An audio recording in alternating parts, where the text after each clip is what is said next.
नमस्कार दोस्तों, टीचिंग विषय में आप सभी का हार्दिक स्वागत है। हर रोज गिरकर भी मुकम्मल खड़े हैं। हर रोज गिरकर भी मुकम्मल खड़े हैं।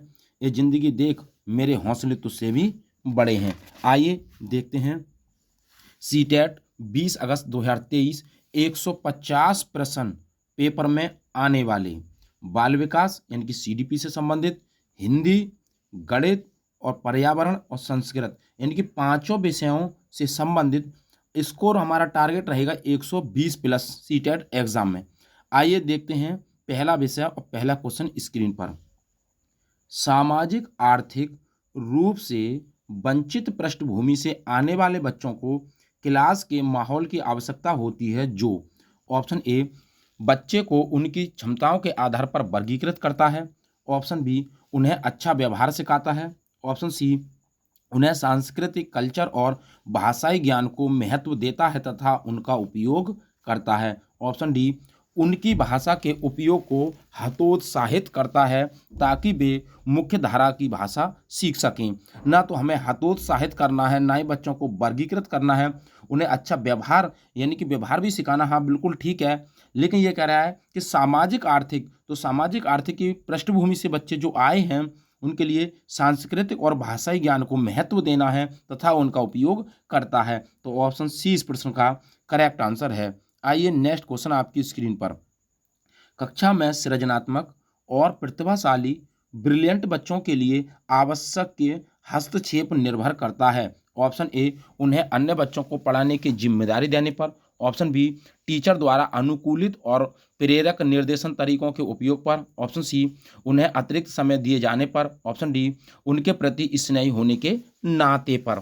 तो हम इस क्वेश्चन की बात करें तो ये कह रहा है कि सृजनात्मक और प्रतिभाशाली बच्चे हैं तो उन्हें टीचर के द्वारा अनुकूलित और प्रेरक निर्देशन तरीकों के उपयोग पर, ऑप्शन 20 प्रश्न का करेक्ट आंसर है। आइए नेक्स्ट क्वेश्चन आपकी स्क्रीन पर। अगला क्वेश्चन है, एक शिक्षक को ज्ञान के अलावा अपने विद्यार्थियों को और क्या सिखाना चाहिए। ऑप्शन ए लक्ष्य प्राप्ति के लिए अथक प्रयास करें, हाँ बिल्कुल ठीक है भाई, अथक प्रयास किया जाए। ऑप्शन बी विपरीत परिस्थितियों में भी संयम व संतुलित न खोना, हाँ बिल्कुल ठीक बात है। समय का सदुपयोग करना, हाँ बिल्कुल ठीक है। इसलिए इस क्वेश्चन का जो करेक्ट आंसर हो जाएगा ऑप्शन डी हो जाएगा, ये है सभी। आइए नेक्स्ट क्वेश्चन आपकी स्क्रीन पर। अगला क्वेश्चन है, आपके विचार में शिक्षा का उद्देश्य होना चाहिए, क्या उद्देश्य होना चाहिए। ऑप्शन ए शिक्षा ग्रहण करने के बाद नौकरी, ऑप्शन बी छात्रों की मानसिक योग्यता का विकास, ऑप्शन सी छात्रों को साक्षर बनाना, ऑप्शन डी बालकों का सर्वांगीण विकास। तो आपके यानी कि हम बात करें शिक्षा का उद्देश्य क्या होना चाहिए, तो बालकों का सर्वांगीण विकास करना, ऑप्शन डी इस प्रश्न का करेक्ट आंसर है। आइए नेक्स्ट क्वेश्चन आपकी स्क्रीन पर। निम्नलिखित में से कौन छात्रों में लोकतांत्रिक मूल्यों की स्थापना करता है। ऑप्शन ए पुस्तकें, ऑप्शन बी प्रार्थना सभा, ऑप्शन सी वार्षिकोत्सव, ऑप्शन डी खेल का मैदान। तो लोकतांत्रिक मूल्यों की स्थापना कौन करता है, तो ये जो करता है लोकतांत्रिक यानी कि खुले में, तो हो जाएगा खेल का मैदान, ऑप्शन डी इस प्रश्न का करेक्ट आंसर है। आइए नेक्स्ट क्वेश्चन आपकी स्क्रीन पर। कोई शिक्षिका अपने विद्यार्थियों को अध्ययन करने हेतु आंतरिक रूप से उत्प्रेरित करने के लिए कैसे प्रोत्साहित कर सकती है। ऑप्शन ए प्रतियोगात्मक प्रतियोगात्मक परीक्षण से, ऑप्शन बी व्यक्तिगत लक्ष्य निर्धारण करने और उनमें निपुणता पाने में उनकी मदद देकर, ऑप्शन सी साफ दिखाई पड़ने वाले इनाम देकर, जैसे टॉफी नहीं भैया टॉफी नहीं देनी है, ऑप्शन सी उनमें चिंता और डर पैदा करना, चिंता डर पैदा नहीं करनी है, और प्रतियोगात्मक परीक्षण से हाँ हो सकता है, लेकिन ये कह रहे हैं कि व्यक्तिगत लक्ष्य निर्धारण करने में और उनमें निपुणता प्राप्त करने में उनकी मदद करनी चाहिए, तो ऑप्शन बी इस प्रश्न का करेक्ट आंसर है। आइए नेक्स्ट क्वेश्चन आपकी स्क्रीन पर। किसी प्रारंभिक कक्षा में प्रभावशाली शिक्षक का उद्देश्य विद्यार्थियों को उत्प्रेरक करना होगा। ऑप्शन ए रटकर याद करने के लिए जिसमें वे प्रत्याय स्मरण करने में अच्छे बने हैं, तो रटकर याद नहीं करना है भैया। ऑप्शन बी दंडात्मक उपायों का प्रयोग करके जिससे वे शिक्षक का सम्मान करें, दंडन भैया दंडात्मक नहीं करना है भैया उपाय। ऑप्शन सी ऐसे काम करने के लिए जिससे परीक्षा के अंत में वे अच्छे अंक पा सकें, हाँ बिल्कुल बात ठीक है, लेकिन ये ऑप्शन नहीं होगा क्योंकि अच्छे अंक का यहाँ पर कोई तात्पर्य ज़्यादा नहीं है। ऑप्शन डी सीखने के लिए जिससे वे जिज्ञासु बने और सीखने के लिए सिखाना पसंद करें, तो ऑप्शन डी इस प्रश्न का करेक्ट आंसर है, क्योंकि बच्चे क्या करें ज़्यादा से ज़्यादा जिज्ञासु बने। आइए नेक्स्ट क्वेश्चन आपकी स्क्रीन पर। अगला क्वेश्चन, निम्नलिखित में से कौन सा सिद्धांत बताता है कि विकास एक प्रतिरूप का पालन करता है जो सिर और ऊपरी शरीर के हिस्से में शुरू होता है और फिर शरीर के बाकी हिस्सों में होता है। तो सिर की बात करें तो ऑप्शन ए शीर्षगामी सिद्धांत, ऑप्शन बी समीप दूरवमुखी सिद्धांत, ऑप्शन सी पदानुक्रमित एकीकरण का सिद्धांत, ऑप्शन डी प्रणालियों की स्वतंत्रता का सिद्धांत। तो सिर और ऊपरी शरीर के हिस्सों में शुरू होता है, बाकी हिस्सों में तो कहाँ पर होता है, तो इसे कहते हैं शीर्षगामी सिद्धांत। ऑप्शन ए इस प्रश्न का करेक्ट आंसर है। आइए नेक्स्ट क्वेश्चन आपकी स्क्रीन पर। अगला क्वेश्चन है, आनुवंशिकता और सामाजिक सांस्कृतिक वातावरण के बीच निरंतर और जटिल क्रिया से कौन सा विकास प्रभावित होता है। ऑप्शन ए केवल संज्ञानात्मक विकास, ऑप्शन बी केवल सामाजिक विकास, ऑप्शन सी दोनों संज्ञानात्मक तथा सामाजिक विकास, और ऑप्शन डी शारीरिक संज्ञानात्मक और सामाजिक विकास। तो सामाजिक और आनुवंशिकता के वातावरण के बीच में जो जटिल क्रिया होती है उससे जो विकास प्रभावित होता है, तो शारीरिक, संज्ञानात्मक और सामाजिक, ये तीनों ऑप्शन डी इस प्रश्न का करेक्ट आंसर है। आइए नेक्स्ट क्वेश्चन आपकी स्क्रीन पर। अगला क्वेश्चन है, लेव वाइगोत्स्की के सिद्धांत के अनुसार बच्चों के सीखने के लिए क्या महत्वपूर्ण है। तो लेव वाइगोत्स्की की अगर हम बात करें तो इनाम, ऑप्शन बी सजा से बचाव, ऑप्शन सी सामाजिक अंतःक्रिया, ऑप्शन डी अनुबंधन। तो लेव वाइगोत्स्की किससे संबंधित हैं, सामाजिक अंतःक्रिया से। ऑप्शन सी इस प्रश्न का करेक्ट आंसर है। पाड़ हो, पायट हो, ढांचा हो, स्किप फोल्डिंग हो, मचान हो, समीपस्थ विकास का सिद्धांत तो कौन हो जाएंगे, लेव वाइगोत्स्की साहब हो जाएंगे। आइए अगला क्वेश्चन। अगले क्वेश्चन की बात करें, निम्नलिखित में से अपने अंतर्निहित सिद्धांतों के साथ कोहलबर्ग अवस्थाओं का सही सुमेलित युग्म कौन सा है। ऑप्शन ए सामाजिक अनुबंधन अभिविन्यास जो होता है वो कानून और नियमों का लचीलापन होता है। ऑप्शन बी अच्छा लड़का जो होता है वो अच्छी लड़की अभिविन्यास, अधिकार के डर और सजा से बचने पर ध्यान है। ऑप्शन सी कानून और व्यवस्था अभिविन्यास जो है वो एहसानों का समान आदान प्रदान है। कानून व्यवस्था जो अभिविन्यास है वो है यानी कि बच्चा अपने नियम कानून स्वयं बना ले, तो आदान प्रदान का कोई लेना देना नहीं है। अच्छा लड़की लड़का जो होता है इसमें डर की कोई लेना देना नहीं है, इसमें शाबाश यानी कि अच्छे कार्य के लिए शाबाशी देना, तो ये भी नहीं होगा। ये कह रहा है सामाजिक अनुबंधन जो अभिविन्यास है वो कानूनों और नियमों का लचीलापन है, तो ऑप्शन ए इस प्रश्न का करेक्ट आंसर है। आइए नेक्स्ट क्वेश्चन। अगला है, हम बात करें डिस्प्रैक्सिया। डिस्प्रैक्सिया किससे संबंधित है, तो अधिगम निर्योग्यता से संबंधित है। डिस्फेजिया किससे संबंधित है, भाषा विकार से संबंधित है। डिसलेक्सिया की बात करें तो ये पढ़ना विकार है, जैसे सा को बाज पढ़ना और यानी कि न्यूक्लियर को अनक्लियर पढ़ना, मरा को राम यानी कि राम को मरा पढ़ना। और डिस्ग्राफिया की बात करें तो ये लेखन शारीरिक रूप से संबंधित है। तो डिस्प्रैक्सिया अधिगम निर्योग्यता, डिस्फेजिया भाषा विकार, डिसलेक्सिया पढ़ना विकार, और डिस्ग्राफिया लेखन और शारीरिक रूप से विकार, और डिसकैलकुलिया बात करें तो गणित से विकार। आइए अगला क्वेश्चन। हार्वर्ड गार्डनर के बहुबुद्धि सिद्धांत के अनुसार बुद्धि क्या है। ऑप्शन ए क्षमताओं का एक ऐसा समूह जो किसी व्यक्ति को सीखने की ओर अग्रसर करता है। ऑप्शन बी अनुभव के परिणाम स्वरूप व्यवहार में स्थायी परिवर्तन, तो स्थायी परिवर्तन नहीं होगा भैया। ऑप्शन सी उत्पादों के नए मूल उत्तर देने को किसी व्यक्ति की क्षमता, तो उत्पादन का नए मूल नहीं, ये भी ऑप्शन नहीं होगा भैया। ऑप्शन डी किसी विशिष्ट पर्सन के लिए एकल प्रतिक्रिया, नहीं ये भी नहीं होगा किसी विशिष्ट पर्सन की। तो क्षमताओं का एक ऐसा समूह जो किसी व्यक्ति को सीखने के लिए अग्रसर करता है, ऑप्शन ए इस प्रश्न का करेक्ट आंसर है। आइए नेक्स्ट क्वेश्चन आपकी स्क्रीन पर। अगला क्वेश्चन है, जब बच्चा फेल होता है तो क्या होता है। जब बच्चा फेल होता है तो व्यवस्था फेल हुई है, व्यवस्था फेल हुई है। अगला, जब बच्चे की दादी उसकी माँ की गोद से लेती है बच्चा रोने लगता है। जब बच्चे की दादी उसकी माँ की गोद से उस बच्चे को लेती है तो बच्चा रोने लगता है, तो इसे कहते हैं संवेगात्मक दुश्चिंता। संवेगात्मक दुश्चिंता यानी कि ओमेगा ये इमोशंस हैं उसका दुश्चिंता में पड़ गया बच्चे का। तो समावेशी शिक्षा क्या है, कक्षा में विविधता का उत्सव मनाती है समावेशी शिक्षा। इसमें सामान्य छात्र, दिव्यांग छात्र सभी को शामिल किया जाता है समावेशी शिक्षा में। आइए नेक्स्ट अगला है, भारतीय संविधान के किस अनुच्छेद में 6 से 14 वर्ष आयु वर्ग के बच्चों के लिए निःशुल्क व अनिवार्य शिक्षा का अधिकार शामिल किया गया है। यानी कि 6 से 14 वर्ष के बच्चों के लिए निःशुल्क शिक्षा का अधिकार अधिनियम कब शामिल किया गया, किस उम्र में और कौन सा अनुच्छेद। ऑप्शन ए 26, ऑप्शन बी अनुच्छेद 15, ऑप्शन सी अनुच्छेद 45, ऑप्शन डी अनुच्छेद 21। तो कौन से अनुच्छेद की बात करें तो अनुच्छेद 21 हो जाएगा। ऑप्शन डी इस प्रश्न का करेक्ट आंसर है। आइए नेक्स्ट क्वेश्चन आपकी स्क्रीन पर। अगला क्वेश्चन है, एक ऐसी संस्था जहां ऑप्शन ए प्रमुख स्थान स्कूली बच्चों का होता है, ऑप्शन बी प्रमुख स्थान स्कूल की दिनचर्या का होता है, ऑप्शन सी प्रमुख स्थान स्कूल की गतिविधियों का होता है, ऑप्शन डी प्रमुख स्थान स्कूल के शिक्षकों का होता है। तो एक ऐसी संस्था जहां प्रमुख स्थान किसका होता है, स्कूली बच्चों का होता है। ऑप्शन ए इस प्रश्न का करेक्ट आंसर है। आइए नेक्स्ट क्वेश्चन आपकी स्क्रीन पर। अगला क्वेश्चन है, जब आप एक शिक्षक समूह से जुड़ जाते हैं और अपने समूह के अन्य लोगों की तरह पोशाक धारण करने लगते हैं तो आप प्रदर्शन कर रहे होते हैं। यानी कि जैसी पोशाक आपके सहकर्मी पहन रहे हैं उसी पोशाक को आप पहनने लगे हैं, तो ये क्या कहलाता है। ऑप्शन ए समूह की पहचान, हाँ बिल्कुल बात सही है, समूह की पहचान होती है। ऑप्शन बी समूह आज्ञाकारिता का, ऑप्शन सी समूह निर्देशन अनुपालन का, ऑप्शन डी समूह की अनुरूपता का। तो ये समूह का जो अनुरूप है उसी के अकॉर्डिंग ये काम कर रहे हैं, तो ऑप्शन डी इस प्रश्न का करेक्ट आंसर हो जाएगा, समूह की अनुरूपता। आइए नेक्स्ट क्वेश्चन। अगला है, जीन पियाजे। जीन पियाजे कहाँ के निवासी थे, स्विट्जरलैंड के निवासी थे। संज्ञानात्मक विकास की 4 अवस्थाएं बताई थी जीन पियाजे साहब ने। पहली अवस्था की बात करें तो संवेदीगामक अवस्था है, इसकी उम्र थी 0 से 2 वर्ष। इस अवस्था के अंदर अगर क्या क्या फैक्ट होते हैं, क्या क्या फैक्ट हैं, तो इसी अवस्था को इंद्रिय जनित गामक अवस्था भी कहते हैं। जब इंद्रिय की बात करें तो आंख, कान, नाक, त्वचा, जीभ, ये 5 इंद्रियां आती हैं। वस्तुओं को पहचानने की कोशिश करता है बच्चा इस अवस्था के अंदर। ज्वार भाटा काल की अवस्था कहते हैं इंद्रिय गामक अवस्था के लिए। बच्चा प्रकाश के प्रति सचेत हो जाता है संवेदी गामक अवस्था में। वस्तु स्थायित्व का गुण विकसित हो जाता है इंद्रिय गामक या संवेदी गामक अवस्था के अंदर।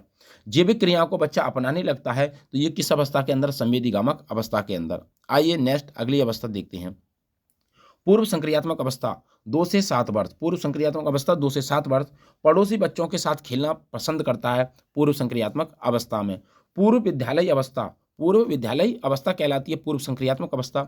जीववाद का गुण विकसित हो जाता है, जीववाद का गुण विकसित हो जाता है। सजीव निर्जीव में अंतर नहीं कर पाता। जीववाद किसे कहते हैं, तो सजीव और निर्जीव में अंतर ना कर पाना, ये जीववाद कहलाता है। खोज की अवस्था कहलाती है बच्चा, ये कौन सी, पूर्व संक्रियात्मक अवस्था। क्यों कैसे का प्रश्न करता है इस अवस्था के अंदर बच्चा। अर्ध तार्किक चिंतन करने लगता है, विचारों की अनुत्कीर्णता आ जाती है बच्चे के अंदर। सही अनुपात का अंतर नहीं कर पाता पूर्व संक्रियात्मक अवस्था के अंदर। तो ये थे दूसरी अवस्था के सभी इंपोर्टेंट फैक्ट। आइए नेक्स्ट अगला है मूर्त संक्रियात्मक अवस्था 7 से 11 वर्ष। मूर्त संक्रियात्मक अवस्था 7 से 11 वर्ष। बच्चा इस अवस्था में क्या करता है, जोड़ घटा गुणा भाग साधारण करने लगता है। इनके साधारण जोड़ घटा गुणा भाग इन्हें करने लगता है और संक्रियाओं का विकास हो जाता है। आकार भार क्रम समझने लगता है मूर्त संक्रियात्मक अवस्था के अंदर और तार्किक चिंतन प्रारंभ करना शुरू कर देता है। अपने अनुभव के आधार पर बच्चा सोचने लगता है और सही अनुपात का बच्चे को ज्ञान हो जाता है। ये थे मूर्त संक्रियात्मक अवस्था से संबंधित महत्वपूर्ण तथ्य। आइए अगली अवस्था देखते हैं, अमूर्त या औपचारिक अवस्था। इसकी उम्र है 11 से 15 वर्ष। 11 से 15 वर्ष इसे कहते हैं समस्या समाधान की अवस्था। कार्य कारण को समझना, अपसारी और अपसारी चिंतन करने लगता है। निगमनात्मक कल्पनात्मक चिंतन करने लगता है बालक और अमूर्त विचारों की धारणा आ जाती है औपचारिक अवस्था के अंदर, यानी कि अमूर्त चिंतन करने लगता है। जीन पियाजे साहब के कुछ महत्वपूर्ण फैक्ट। बच्चा एक नन्हा वैज्ञानिक है, जीन पियाजे साहब ने कहा था। बच्चा एक सक्रिय अन्वेषक होता है। बच्चा खोज करता होता है। बच्चा अन्वेषण करता होता है। सीखने का मतलब ज्ञान निर्माण करना है, यानी कि स्वयं ज्ञान का निर्माण करता है बच्चा। तो ये थे जीन पियाजे साहब के। आइए अगला है स्कीमा। प्रश्न पूछा जाएगा अवश्य 100%। स्कीमा क्या है, सूचनाओं का गट्ठर है। छोटे छोटे बच्चों की क्रिया मस्तिष्क से जुड़ी रहती है, क्या कहती है, स्कीमा कहलाती है।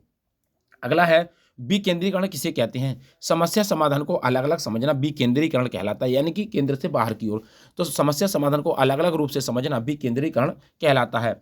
आत्मसातीकरण किसे कहते हैं, पूर्व ज्ञान को नए ज्ञान से जोड़ना। जो बच्चे का पहले का ज्ञान है उसी ज्ञान के आधार पर नए ज्ञान को जोड़ ले, तो ये क्या कहलाता है, तो ये कहलाता है आत्मसातीकरण। अगर हम बात करें समायोजन क्या कहलाता है, समायोजन किसे कहते हैं, तो पूर्व ज्ञान के बाद उसमें तालमेल बिठा ले, यानी कि बच्चे का जो पहले का ज्ञान है उसमें तालमेल बिठा ले, तो इसे कहते हैं समायोजन। हम बात करें समावेशन किसे कहते हैं, तो संज्ञानात्मक संरचना में संशोधित किया जाता है, यानी कि बच्चा जो पहले का ज्ञान है उसमें संशोधन कर ले, तो ये कहलाता है समावेशन। संगठन किसे कहते हैं, बुद्धि में सूचनाओं को जोड़ना, ये संगठन कहलाता है। एक प्रश्न अवश्य पूछा जाएगा सीटेट में। आइए अगला है किसी वस्तु के स्थायित्व की अवधारणा पियाजे के विकास के में प्राप्त हो जाती है, यानी कि वस्तु स्थायित्व की भावना जो है बच्चे की कब विकसित हो जाती है, पियाजे के अनुसार। ऑप्शन ए संवेदीगामक अवस्था में, ऑप्शन बी परिचालन अवस्था में। पूर्व परिचालन अवस्था कोई नहीं होती भैया। ऑप्शन सी मूर्त परिचालन में, ऑप्शन डी औपचारिक परिचालन में। तो वस्तु स्थायित्व का गुण विकसित हो जाता है बच्चे के अंदर संवेदीगामक अवस्था में। ऑप्शन ए इस प्रश्न का करेक्ट आंसर है। आइए नेक्स्ट क्वेश्चन। व्यक्तिगत शिक्षा कार्यक्रम की योजना खालिस्तान के संदर्भ में बनाई जाती है। ऑप्शन ए विशेष शिक्षा कार्यक्रम, ऑप्शन बी बाल केंद्रित शिक्षा कार्यक्रम, ऑप्शन सी मुक्त विद्यालय शिक्षा कार्यक्रम, ऑप्शन डी ई अधिगम शिक्षा कार्यक्रम। भैया अगर हम बात करें व्यक्तिगत शिक्षा कार्यक्रम की तो इसे कहते हैं बाल केंद्रित शिक्षा कार्यक्रम। ऑप्शन बी इस प्रश्न का करेक्ट आंसर है। आइए नेक्स्ट क्वेश्चन आपकी स्क्रीन पर। खालिस्तान महीनों की आयु के बीच अधिकांश बच्चे शब्दों को मिलाकर छोटे छोटे वाक्यों में बोलना शुरू कर देते हैं। ऑप्शन ए 12 से 18 महीने में, ऑप्शन बी 18 से 24 महीने में, ऑप्शन सी 24 से 30 महीने में, ऑप्शन डी 30 से 36 महीने में। बच्चा जो है वो मिलाकर छोटे छोटे वाक्यों में बोलना शुरू कर देता है तो 18 से 24 माह के अंदर। ऑप्शन बी इस प्रश्न का करेक्ट आंसर है। आइए नेक्स्ट क्वेश्चन आपकी स्क्रीन पर। सृजनात्मकता को अवधारणा से की गई संबंधित माना जाता है, यानी कि सृजनात्मकता को किससे संबंधित माना जाता है। ऑप्शन ए दृढ़ बौद्धिकता, ऑप्शन बी रवाधार बौद्धिकता, ऑप्शन सी अभिसरित सोच, ऑप्शन डी विविध सोच। तो सृजनात्मकता की बात आ जाए तो विविध सोच हो जाएगा। ऑप्शन डी इस प्रश्न का करेक्ट आंसर है। और सृजनात्मकता को ही कहते हैं भैया क्या, अपसारी चिंतन। अपसारी चिंतन विविध प्रकार से सोचना। आइए नेक्स्ट क्वेश्चन आपकी स्क्रीन पर। अगला है किसी भाषा के स्वीकृत ध्वनि संयोजनों को इसके नियमों के अंतर्गत बताया जाता है। जब ध्वनि की बात करें तो कौन हो जाएगा। ऑप्शन ए ध्वनि संबंधी, ऑप्शन बी व्याकरणिक, ऑप्शन सी वाक्यात्मक, ऑप्शन डी व्यक्ति विषयक। तो कौन हो जाएगा ध्वनि से संबंधित, हो जाएगा ध्वनि संबंधी। ऑप्शन ए इस प्रश्न का करेक्ट आंसर है। आइए नेक्स्ट क्वेश्चन। जब सोचने की प्रक्रिया किसी भाषा द्वारा प्रभावित होती है तो ऐसी स्थिति को क्या कहते हैं। ऑप्शन ए संस्कृति प्रभावित कहते हैं, ऑप्शन बी भाषा निर्धारित है, ऑप्शन सी संज्ञानात्मक पक्ष है, और ऑप्शन डी सामाजिक भाषाई उद्यत है। जब सोचने की प्रक्रिया किसी भाषा द्वारा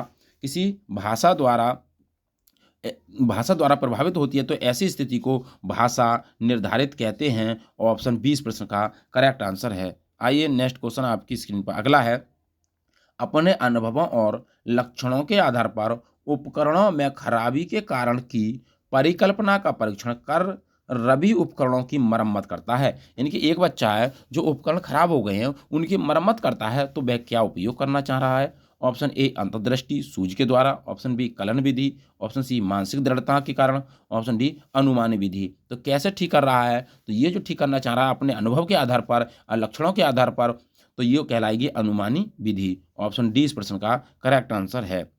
आइए नेक्स्ट क्वेश्चन। दिव्या अक्सर निर्देशित कार्यों को छोटे छोटे हिस्सों में विभाजित कर आसान बना लेती है तो वह उपयोग करती है। ऑप्शन ए कम करने की विधि का, ऑप्शन बी द्वितीयक विस्तरण विधि का, ऑप्शन सी उपलक्ष्य विश्लेषण विधि का, ऑप्शन डी क्रियात्मक जड़ता नियामक विधि का। जब छोटे छोटे हिस्सों में किसी चीज़ को विभाजित किया जाता है तो ये कहलाती है विश्लेषण विधि। तो ऑप्शन सी इस प्रश्न का करेक्ट आंसर है, उपलक्ष्य विश्लेषण विधि का। आइए नेक्स्ट क्वेश्चन आपकी स्क्रीन पर। पुरुष और महिला की भूमिकाओं का निर्धारण समाज करता है तो ये बताता है कि ये कथन है। ऑप्शन ए लैंगिकता एक अंतर्निहित अवतरण है, ऑप्शन बी लैंगिकता एक आनुवंशिक प्रतिभा है, ऑप्शन सी लैंगिकता एक अंतर्ज्ञानी अवतरण है, ऑप्शन डी लैंगिकता एक सामाजिक अवतरण है। तो पुरुष और महिलाओं की भूमिकाओं की बात करें तो समाज क्या निर्धारित करता है, तो लैंगिकता एक सामाजिक अवतरण है, यानी कि सामाजिक संरचना है। ऑप्शन डी इस प्रश्न का करेक्ट आंसर है। आइए अगला।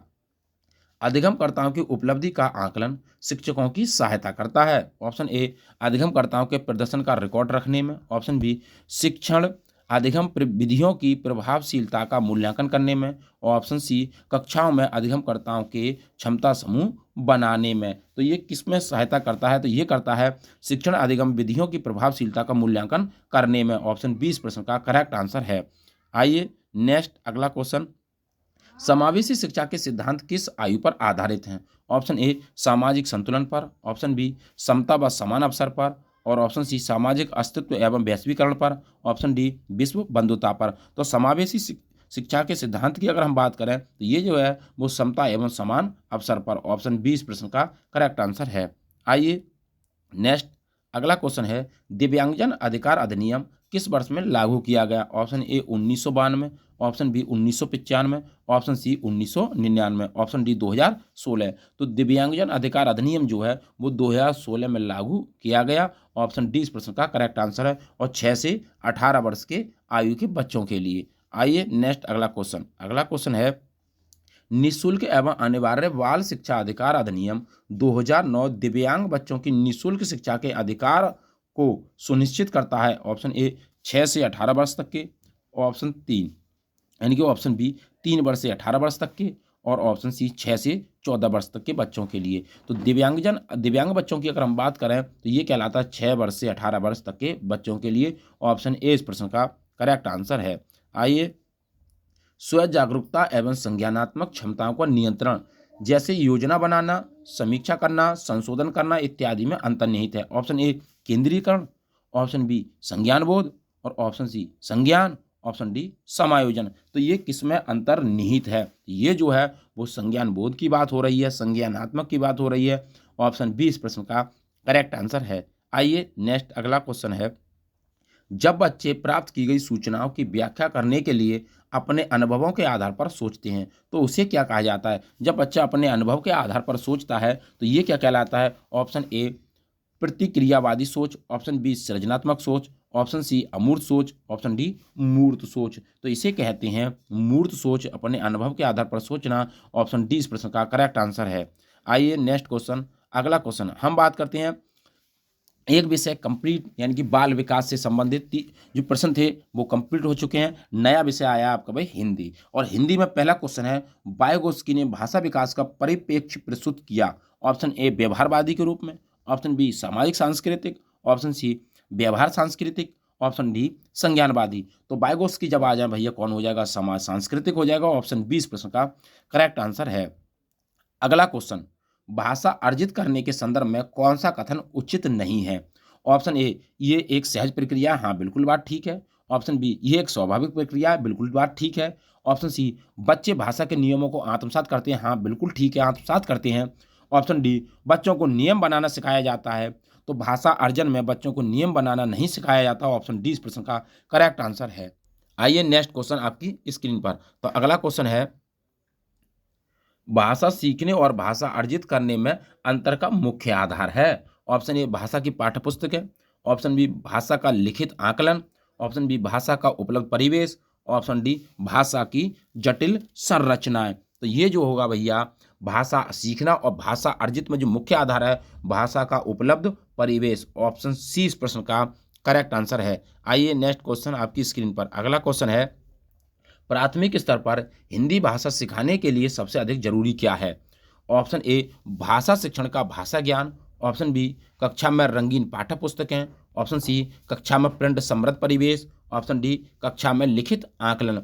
तो प्राथमिक स्तर पर हिंदी भाषा सिखाने के लिए सबसे जो महत्वपूर्ण है वो कक्षा में प्रिंट समृद्ध परिवेश। ऑप्शन सी इस प्रश्न का करेक्ट आंसर है। आइए नेक्स्ट क्वेश्चन, बच्चे बोलचाल की भाषा का अनुभव लेकर विद्यालय आते हैं, इसका निहितार्थ क्या है? ऑप्शन ए बच्चों को बोलचाल की भाषा ना सिखाई जाए, ऑप्शन बी बच्चों की बोलचाल की भाषा को सुधारा जाए, ऑप्शन सी बच्चों के भाषाई अनुभवों का उचित प्रयोग किया जाए, ऑप्शन डी बच्चों के भाषाई अनुभवों को कक्षा के बाहर रखा जाए। भाई अनुभव को कक्षा के बाहर नहीं रखना है भैया, ना ही बच्चों को बोलचाल की भाषा सिखानी है।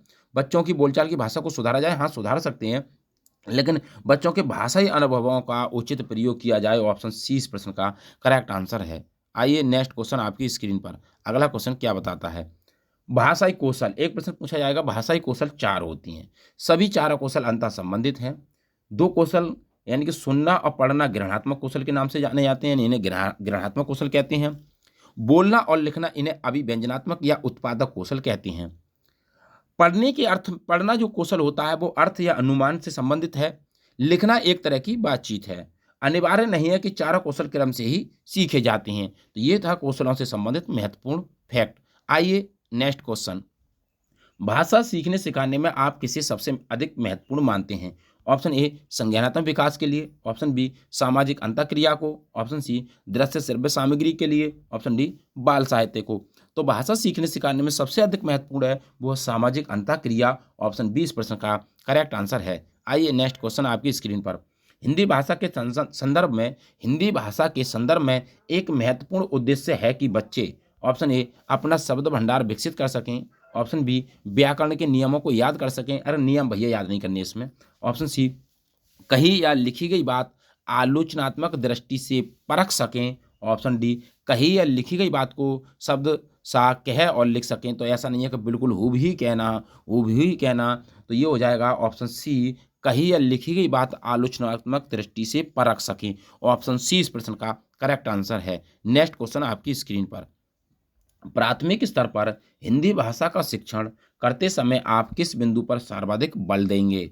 ऑप्शन ए हिंदी भाषा के मुहावरों और लोकोक्तियों पर, ऑप्शन बी हिंदी भाषा की विभिन्न वाक्य संरचनाओं पर, ऑप्शन सी हिंदी भाषा का सौंदर्य और आलंचिकता पर, ऑप्शन डी हिंदी भाषा की मानक वर्तनी पर। तो सबसे ज़्यादा जो बल देंगे वो हो जाएगा हिंदी भाषा का सौंदर्य और यानी कि आलंचलिकता पर। ऑप्शन सी इस प्रश्न का करेक्ट आंसर है। आइए नेक्स्ट क्वेश्चन आपकी स्क्रीन पर। भाषा सीखने सिखाने की प्रक्रिया में सबसे कम महत्वपूर्ण क्या है? ऑप्शन ए भाषा की पाठ्य पुस्तकें, ऑप्शन बी भाषा का आकलन, ऑप्शन सी भाषा शिक्षण की पद्धति, ऑप्शन डी भाषा का परिवेश। तो भाषा का परिवेश ज़्यादा है, महत्वपूर्ण है, भाषा शिक्षण पद्धति महत्वपूर्ण है, भाषा का आकलन भी महत्वपूर्ण है, लेकिन भाषा की जो पाठ्य पुस्तकें हैं वो क्या है, कम महत्वपूर्ण है। ऑप्शन ए इस प्रश्न का करेक्ट आंसर है। आइए नेक्स्ट क्वेश्चन आपकी स्क्रीन पर। भाषा सीखने के संदर्भ में कौन सा कथन सही है? ऑप्शन ए बच्चों में भाषा अर्जित करने की क्षमता जन्मजात होती है, हाँ बिल्कुल बात ठीक है। ऑप्शन बी बच्चों में भाषा अर्जित करने की क्षमता जन्मजात नहीं होती है, बिल्कुल भैया जन्मजात होती है। ऑप्शन सी बच्चे जो है वो विद्यालय आकर ही भाषा सीखते हैं, ऐसा नहीं है कि विद्यालय आकर ही भाषा सीखें, घर पर भी भाषा सीख सकते हैं। ऑप्शन डी बच्चे विभिन्न संचार माध्यमों से ही भाषा सीखते हैं, बच्चे विभिन्न संदर्भों से ही, और अन्य माध्यम कोई नहीं है, तो भैया ये भी ऑप्शन नहीं होगा। तो ऑप्शन ए इस प्रश्न का करेक्ट आंसर है। आइए नेक्स्ट क्वेश्चन आपकी स्क्रीन पर अगला है। भाषा हमें ले जाती है, कहाँ ले जाती है? तो ज्ञान और कल्पना की अनखोजी दुनिया में ले जाती है। अत्यधिक और वैचारिक में कौन सा प्रत्यय है? तो अत्यधिक, वैचारिक, राजनीतिक और सांस्कृतिक और बौद्धिक, इनमें एक प्रत्यय है। सभी में क्या है? एक प्रत्यय है। अत्यधिक, वैचारिक, राजनीतिक, सांस्कृतिक, बौद्धिक में एक प्रत्यय है। बौद्धिक का जो बनेगा वो बनेगा बुद्धि प्लस एक, बुद्धि प्लस एक। जी हाँ, हाँ जी, केवल, भी, तो, ही, ये सब क्या हैं? निपात हैं। अगला, बच्चों की भाषाई क्षमता का आकलन करने में सक्षम है। भाषा प्रयोग की क्षमता या किसी दृश्य का वर्णन करना, किसी दृश्य का वर्णन करना या भाषा प्रयोग की क्षमता, बच्चों की भाषाई क्षमता का आकलन करने में सक्षम है। आइए नेक्स्ट अगला देखते हैं। अगला है उपसर्ग। उपसर्ग की बात करें तो प्रभाव, प्रदेश, प्रपत्र में प्रउपसर्ग है। ड्योढ़ी का अर्थ क्या है? तो ड्योढ़ी का अर्थ है चौखट, घर, देहरी। चौखट, घर और देहरी ड्योढ़ी का अर्थ है। अगला है पानी पी प्यास बुझाना, अनुप्रास अलंकार है। जहां वर्णों की आवृत्ति बार बार हो अनुप्रास अलंकार है। तो पा यानी कि पानी प्यास बुझाना अनुप्रास अलंकार है। अगला है यौगिक शब्द कौन से कहलाते हैं? जिसके यानी कि जिसको टुकड़ा करें तो इसके दो बन जाएं। जैसे रसोई और घर दो हो गए भैया, इसके पौध और साला दो हो गए भैया। महत्व और पूर्ण दो सार्थक शब्द बने, दोनों का अर्थ है, तो ये यौगिक शब्द कहलाते हैं। योगऋण शब्द कौन से होते हैं? जिनका तीसरा अर्थ निकलता है, जैसे बहुब्रीहि समास। अगला है ना वाकिफ का समानार्थी शब्द क्या है? तो ना वाकिफ का समानार्थी शब्द है अपरिचित। आधुनिक का समानार्थी शब्द है नवीन। सान्निध्य का समानार्थी शब्द क्या है? समीपता। क्या है? समीपता। आइए नेक्स्ट अगला क्वेश्चन है। अंतर्निहित भाषा क्षमता का संबंध खालिस्तान के साथ है। Option A Chomsky, option B पियाजे, option C Skinner, option D Vygotsky. तो अंतर्निहित भाषा क्षमता का संबंध किसके साथ है? तो स्वाब हो जाएंगे चॉम्स्की साहब। ऑप्शन ए इस प्रश्न का करेक्ट आंसर है। Next question. उच्च प्राथमिक स्तर पर भाषा सीखने सिखाने का एक उद्देश्य क्या है? ऑप्शन ए व्याकरण के सभी नियमों को कंठस्थ करना। भैया ऐसा नहीं है कि सभी नियम कंठस्थ किए जाएं। ऑप्शन बी साहित्य की गद्य एवं पद विधाओं की रचना करना, ऐसा नहीं है कि गद्य और पद की ही रचना की जाए। ऑप्शन सी, हिंदी भाषा के समग्र समग्र इतिहास के बारे में जानना, ऐसा नहीं है कि सभी इतिहास जाना जाए तभी बच्चा क्या होगा, उच्च प्राथमिक स्तर का बच्चा है, पूरा इतिहास कहाँ से सीख जाएगा भैया। ऑप्शन डी, भाषा की नियमबद्ध प्रकृति की पहचान और उसका विश्लेषण करना सटीक आंसर। ऑप्शन डी इस प्रश्न का करेक्ट आंसर है। आइए नेक्स्ट क्वेश्चन आपकी स्क्रीन पर। हिंदी भाषा सीखने के संदर्भ में कक्षा 8 में पढ़ने वाले बच्चे से ये अपेक्षित है कि वह ऑप्शन ए, हिंदी भाषा की समस्त नियमावली को जान सके। ऑप्शन बी, हिंदी भाषा के मुहावरों और लोकोक्तियों को जान सके। ऑप्शन सी, विभिन्न संदर्भों में हिंदी भाषा का प्रभावी प्रयोग कर सके। ऑप्शन डी, तत्सम प्रधान भाषा का प्रभावी प्रयोग कर सके। तो तत्सम प्रधान की कोई बात नहीं है, ना है मुहावरे लोकोक्तियों की, ना समस्त नियमावली, बल्कि विभिन्न संदर्भों में हिंदी भाषा का प्रभावी प्रयोग कर सके। ऑप्शन सी इस प्रश्न का करेक्ट आंसर है। आइए नेक्स्ट क्वेश्चन आपकी स्क्रीन पर। अगला है, हिंदी भाषा सीखने सिखाने के लिए अनिवार्य क्या है। ऑप्शन ए, भाषा की पाठ्य पुस्तक उपलब्ध कराना।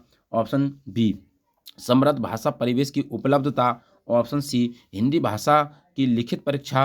ऑप्शन डी, भाषा की दृश्य श्रव्य सामग्री की उपलब्धता। तो हिंदी भाषा सिखाने के लिए सबसे अनिवार्य क्या है, समृद्ध भाषा परिवेश की उपलब्धता। ऑप्शन बी इस प्रश्न का करेक्ट आंसर है। आइए नेक्स्ट क्वेश्चन, अगला क्वेश्चन है, भाषा अर्जन के संबंध में कौन सा कथन सही है। ऑप्शन ए, ये सहज होता है। ऑप्शन बी, ये सरल होता है। ऑप्शन सी, ये कठिन होता है। ऑप्शन डी, ये सीखा जाता है। तो भाषा अर्जन की हम बात करें, इसमें कौन सा कथन सत्य है, तो ये कौन सा होता है, भाषा अर्जन सरल होता है, सहज होता है, स्वाभाविक होता है, यानी कि सहज होता है।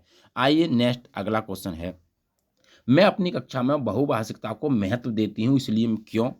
ऑप्शन ए, सभी बच्चों को अपनी मातृभाषा में कहने सुनने की आज़ादी देती हूँ। हाँ बिल्कुल ठीक बात है, आज़ादी देनी चाहिए। ऑप्शन बी, भिन्न भिन्न भाषा की पुस्तकों का आदर करती है, ऐसा नहीं है कि उन सभी का आदर करना है, बच्चे की भाषा को हमें क्या देना है, महत्व देना है। ऑप्शन सी, बच्चों को कई भाषाओं की कविताओं का गान करवाती हूँ, यानी कि गान करवाती हूँ, ऐसा नहीं है कि उनको सभी भाषाओं में गान करवाना है, सभी बच्चों को अपनी मातृभाषा में कहने सुनने की आज़ादी देती हूँ। ऑप्शन ए इस प्रश्न का करेक्ट आंसर है। आइए नेक्स्ट अगला क्वेश्चन आपकी स्क्रीन पर। आपकी कक्षा के लिए कुछ विद्यार्थी सड़क को सरक बोलते हैं, यानी कि सड़क को सरक बोलते हैं, इसका सबसे संभावित कारण क्या है। ऑप्शन ए, लापरवाही का होना। ऑप्शन बी, उन्हें हिंदी ना आना। ऑप्शन सी, उनकी मातृभाषा का प्रभाव। ऑप्शन डी, सुनने में समस्या। ना तो बच्चा लापरवाही कर रहा है, ऐसा नहीं है, ना उन्हें हिंदी आ रही है, ना ही सुनने में समस्या है, बल्कि क्या है, सड़क को सड़क कहना उनकी मातृभाषा का प्रभाव है। ऑप्शन सी इस प्रश्न का करेक्ट आंसर है। नेक्स्ट क्वेश्चन आपकी स्क्रीन पर, प्राथमिक स्तर पर भाषा शिक्षण में बाल साहित्य का प्रयोग किए जाने के पक्ष में सर्वाधिक ठोस तर्क क्या है। ऑप्शन ए, उन्हें पढ़ाने में शिक्षक को मजा आता है। ऑप्शन बी, उनका प्रयोग बच्चों के भाषा अनुभवों को विस्तृत करता है। ऑप्शन सी, ये पाठ्य पुस्तक से बेहतर होता है। ऑप्शन डी, इन्हें पढ़ाना अपेक्षाकृत सरल होता है। तो प्राथमिक स्तर पर अगर हम बात करें, इनका प्रयोग बच्चों के भाषा अनुभवों को विस्तृत करता है। ऑप्शन बी इस प्रश्न का करेक्ट आंसर है। नेक्स्ट क्वेश्चन आपकी स्क्रीन पर अगला देखते हैं, भोजन को एक बच्चा भोजन बोलता है, तो बच्चे में क्या कमी है, तो अल्पप्राण और महाप्राण का बच्चे में क्या है, भ्रम है, यानी कि अल्पप्राण और महाप्राण का क्या है, भ्रम है। मैडम को एक बच्चा मैम बोलता है, यानी कि एक मैम, यानी कि का खा गया, व्यंजन को खा गया, तो ये कहलाएगा व्यंजन लोप। अगला, अनाज को एक बच्चा नाज कहता है, तो क्या खा गया, स्वर खा गया, तो ये कहलाता है स्वर लोप। एक बच्चा ब्रजेंद्र को बरजेंद्र कहता है, तो ये कहलाता है स्वर भक्ति लोप, यानी कि बरजेंद्र को बरजेंद्र कहना, यानी कि बढ़ा दिया तो स्वर भक्ति कर दिया, यानी स्वर भक्ति लोप कहलाता है। आइए नेक्स्ट अगला है भाषा की पाठ्य पुस्तकों में दिए गए अभ्यास। ऑप्शन ए, बच्चों की चीज़ों को परखने, गहराई से जुड़ने और व्यापक अनुभव स्तर से तादम्य का अवसर देते हैं। ऑप्शन बी, बच्चों की भाषाई और सांस्कृतिक विविधता को सीमित करते हैं, भैया सीमित नहीं करना है उसे। ऑप्शन सी, बच्चों को विस्तृत अभ्यास करने और शिक्षकों को बच्चों की भाषा सुधार करने के तरीके बताते हैं, नहीं उनको विस्तृत अभ्यास देने हैं। बच्चों की चीज़ों को परखने, गहराई से जुड़ने और व्यापक अनुभव स्तर से तादम्य का अवसर प्रदान करते हैं। ऑप्शन ए इस प्रश्न का करेक्ट आंसर है। आइए नेक्स्ट क्वेश्चन आपकी स्क्रीन पर, एक बहुभाषिक कक्षा में बच्चों की गृह भाषा के प्रयोग को ऑप्शन ए कदापि प्रोत्साहन नहीं करना चाहिए। भैया बच्चों की जो गृह भाषा है, मातृभाषा है, उसको प्रोत्साहन करना है, उसको सम्मान देना है, तो ये ऑप्शन तो होगा नहीं। ऑप्शन ए सम्मान देना चाहिए, ऑप्शन बी प्रोत्साहन नहीं देना चाहिए, भैया प्रोत्साहन देना है, ऑप्शन डी अत्यधिक सीमित करना, भाई सीमित नहीं करना है उसको, सम्मान देना चाहिए, ऑप्शन बी इस प्रश्न का करेक्ट आंसर है। आइए नेक्स्ट क्वेश्चन आपकी स्क्रीन पर। भाषा की पढ़ाई ऑप्शन ए समूची पाठ्यचर्या में व्याप्त है, ऑप्शन बी समूची पाठ्यचर्या का केवल एक हिस्सा होता है, ऑप्शन सी बेहद जटिल और संवेदनशील है, ऑप्शन डी भाषा की पाठ्य पुस्तक से ही संभव है। तो भाषा की पढ़ाई क्या है, समूची पाठ्यचर्या में व्याप्त है, ऑप्शन ए इस प्रश्न का करेक्ट आंसर है। आइए नेक्स्ट क्वेश्चन आपकी स्क्रीन पर। हिंदी भाषा शिक्षण के संदर्भ में आप किस कथन से सहमत नहीं हैं? ऑप्शन ए कक्षा में बच्चों को विविध प्रकार का बाल साहित्य उपलब्ध कराया जाए, ऑप्शन बी कक्षा में बच्चों को अधिकाधिक लिखित कार्य दिए जाना चाहिए, ऑप्शन सी कक्षा में बच्चों की भाषा का सम्मान किया जाना चाहिए। हाँ बिल्कुल सम्मान किया जाना चाहिए, लेकिन ऐसा नहीं है बाल साहित्य का भी प्रयोग हो कि कक्षा में अधिक से अधिक लिखित कार्य ही दिए जाएं। तो ऑप्शन बी इस प्रश्न का करेक्ट आंसर है, इस बात से सहमत नहीं है।